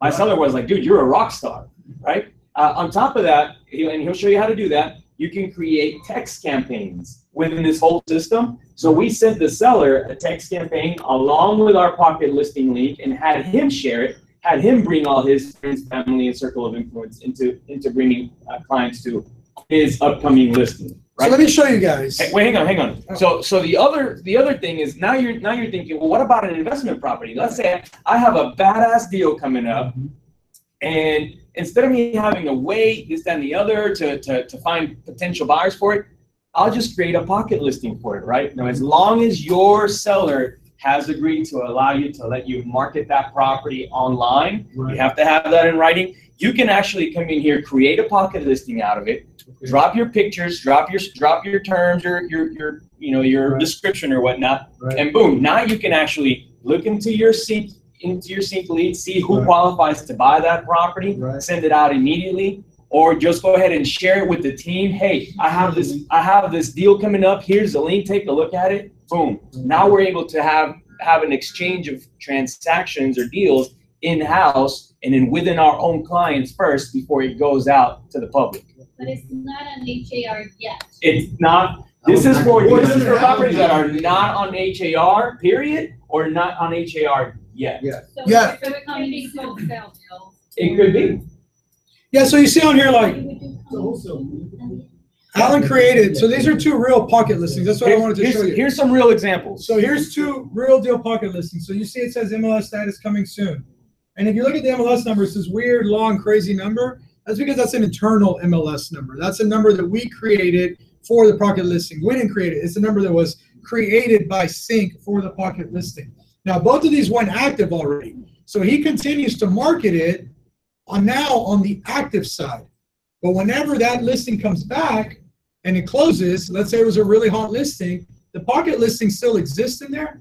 He can change the MLS status to sold, but people can still go on there, look at it, and he still collects leads off of that listing that was really hot. Can you guys think of a listing that you guys have had that had maybe like 10 offers in the first week?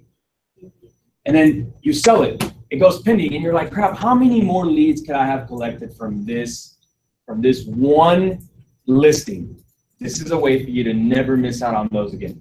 If it's a hot listing, now you can continue to market that even if you sell it, even if it closes. You have a pocket listing, it can keep going. Yes. So all my buyers that call in, then they should go into my leads as buyers. Correct. Yep.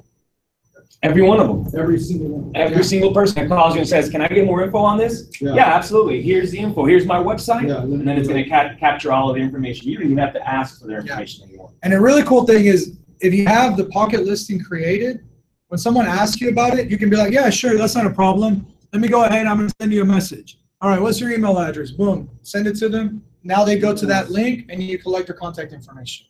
So you don't lose people's contact information anymore. And you don't worry about people calling you to annoy you with a bunch of stuff. But I actually have to create a URL, right? I could GoDaddy and do that. No, that's only if you want to have a mass URL. You can send them directly to the link for the You'll get a link from here. So for example, click on Merrick, the pocket listing. Yeah. Merrick. So let me show you that. I'm going to click share on Facebook on this pocket listing. So it's going to open it up on Facebook, and without it, you see how up here? LeBron.findHoustonAreaHomeListings.com/blah blah blah blah. Yeah. Yeah. So this is my pocket listing. Yeah, he's getting ready to share it. I could share it. I can capture leads from his pocket listing. So the only thing you've done is create a Facebook listing, really a post. No, all I've done is click share. Where did you get that? All the info about it. How'd you create the pocket? Oh yeah. So here. So you go here. Add pocket listing. Well, that's what we're doing. So right here, listing price, street number, street name. You put all the information in, and then you click add photo. Again, it's annoying because you have to click upload file, and then you have to go in and find it.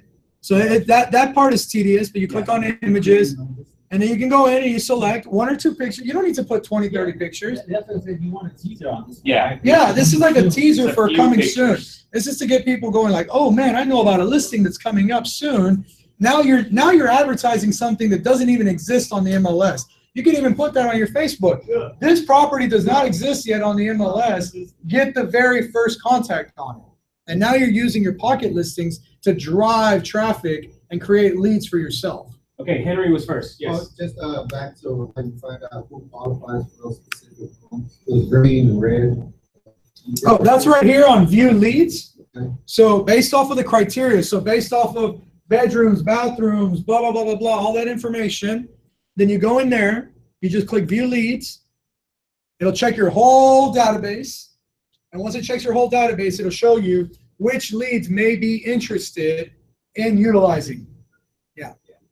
Yeah, and you go through and you can either view them on the dashboard, just text them, email them, or you can just send them an email directly from here. Yeah, so imagine like, let's just say you get a really, really good rock solid listing, or maybe like a wholesale transaction. It's a solid deal.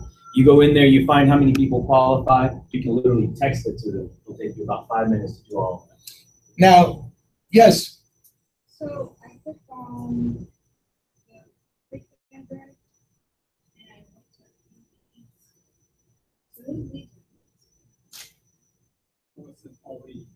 Yeah, so you have all agents on there. Yeah. Yeah, because you probably don't want to email everyone else's leads. And it won't allow you to. When you try it, it'll block your other emails. So you want to make sure you're emailing it to your leads. Juliana had a question. Are you having the Ninja social media class again? And can you teach us how to do these ads? Yes. So the next version of our Ninja social media class is really going to be targeted for you guys to create these ads, run your first campaign, and start collecting. Right? So if you haven't gone through our first class of social media, let me know, because there's a couple things you need to catch up on, like for example, the way that we all set up our Facebook pages with the same backdrop, with the same type of pictures, and the same hashtags. That's a part of our branding, and it's a part of, for all of us to work together and create for create momentum together. So if you don't have that, please get with me. Let's figure that out, because the next class is going to be more in depth. It's going to be all about generating leads through social media. And here's the cool thing. We've literally come to the conclusion that for every letter that you normally would have sent, so you asked me this the other day, Rudy, what's going to happen to letters, what's going to happen to postcards? For every letter that you send, every postcard that you send, you're spending between 60 cents to $1 minimum. That's not including time that you're spending, right? That's raw cost. For that same dollar that you may send out, that same dollar, you're going to get 10 times more leads and exposure to Facebook. 10 times. So imagine for $100 right now, you get a chance to send out 100 letters. You may get one call back. For $100, we're talking about over 1,000 people viewing your posts and increasing those same one calls to maybe 10. All right, I want to show you guys a really, really neat feature. Now, this is something that normally you'd have to go get a different text service to be able to do this. You have to spend money on each individual texting code, and this is all integrated into the platform. So those services cost you another $50 to $100 a month.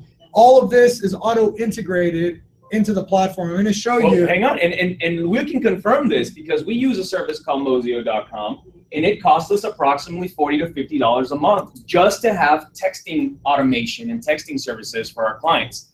So if you were wondering why there's one in here that says Gibran and Alan, it's a picture of our business card, and when you click that, it takes you to a page that has office address. It doesn't really have a price on it. That's okay. All this is a page with my business card. Why? Because I forget my business cards all the time. I'm really bad about it. I'm bad about carrying around my business cards. But I created a page in here now that has my business card on it.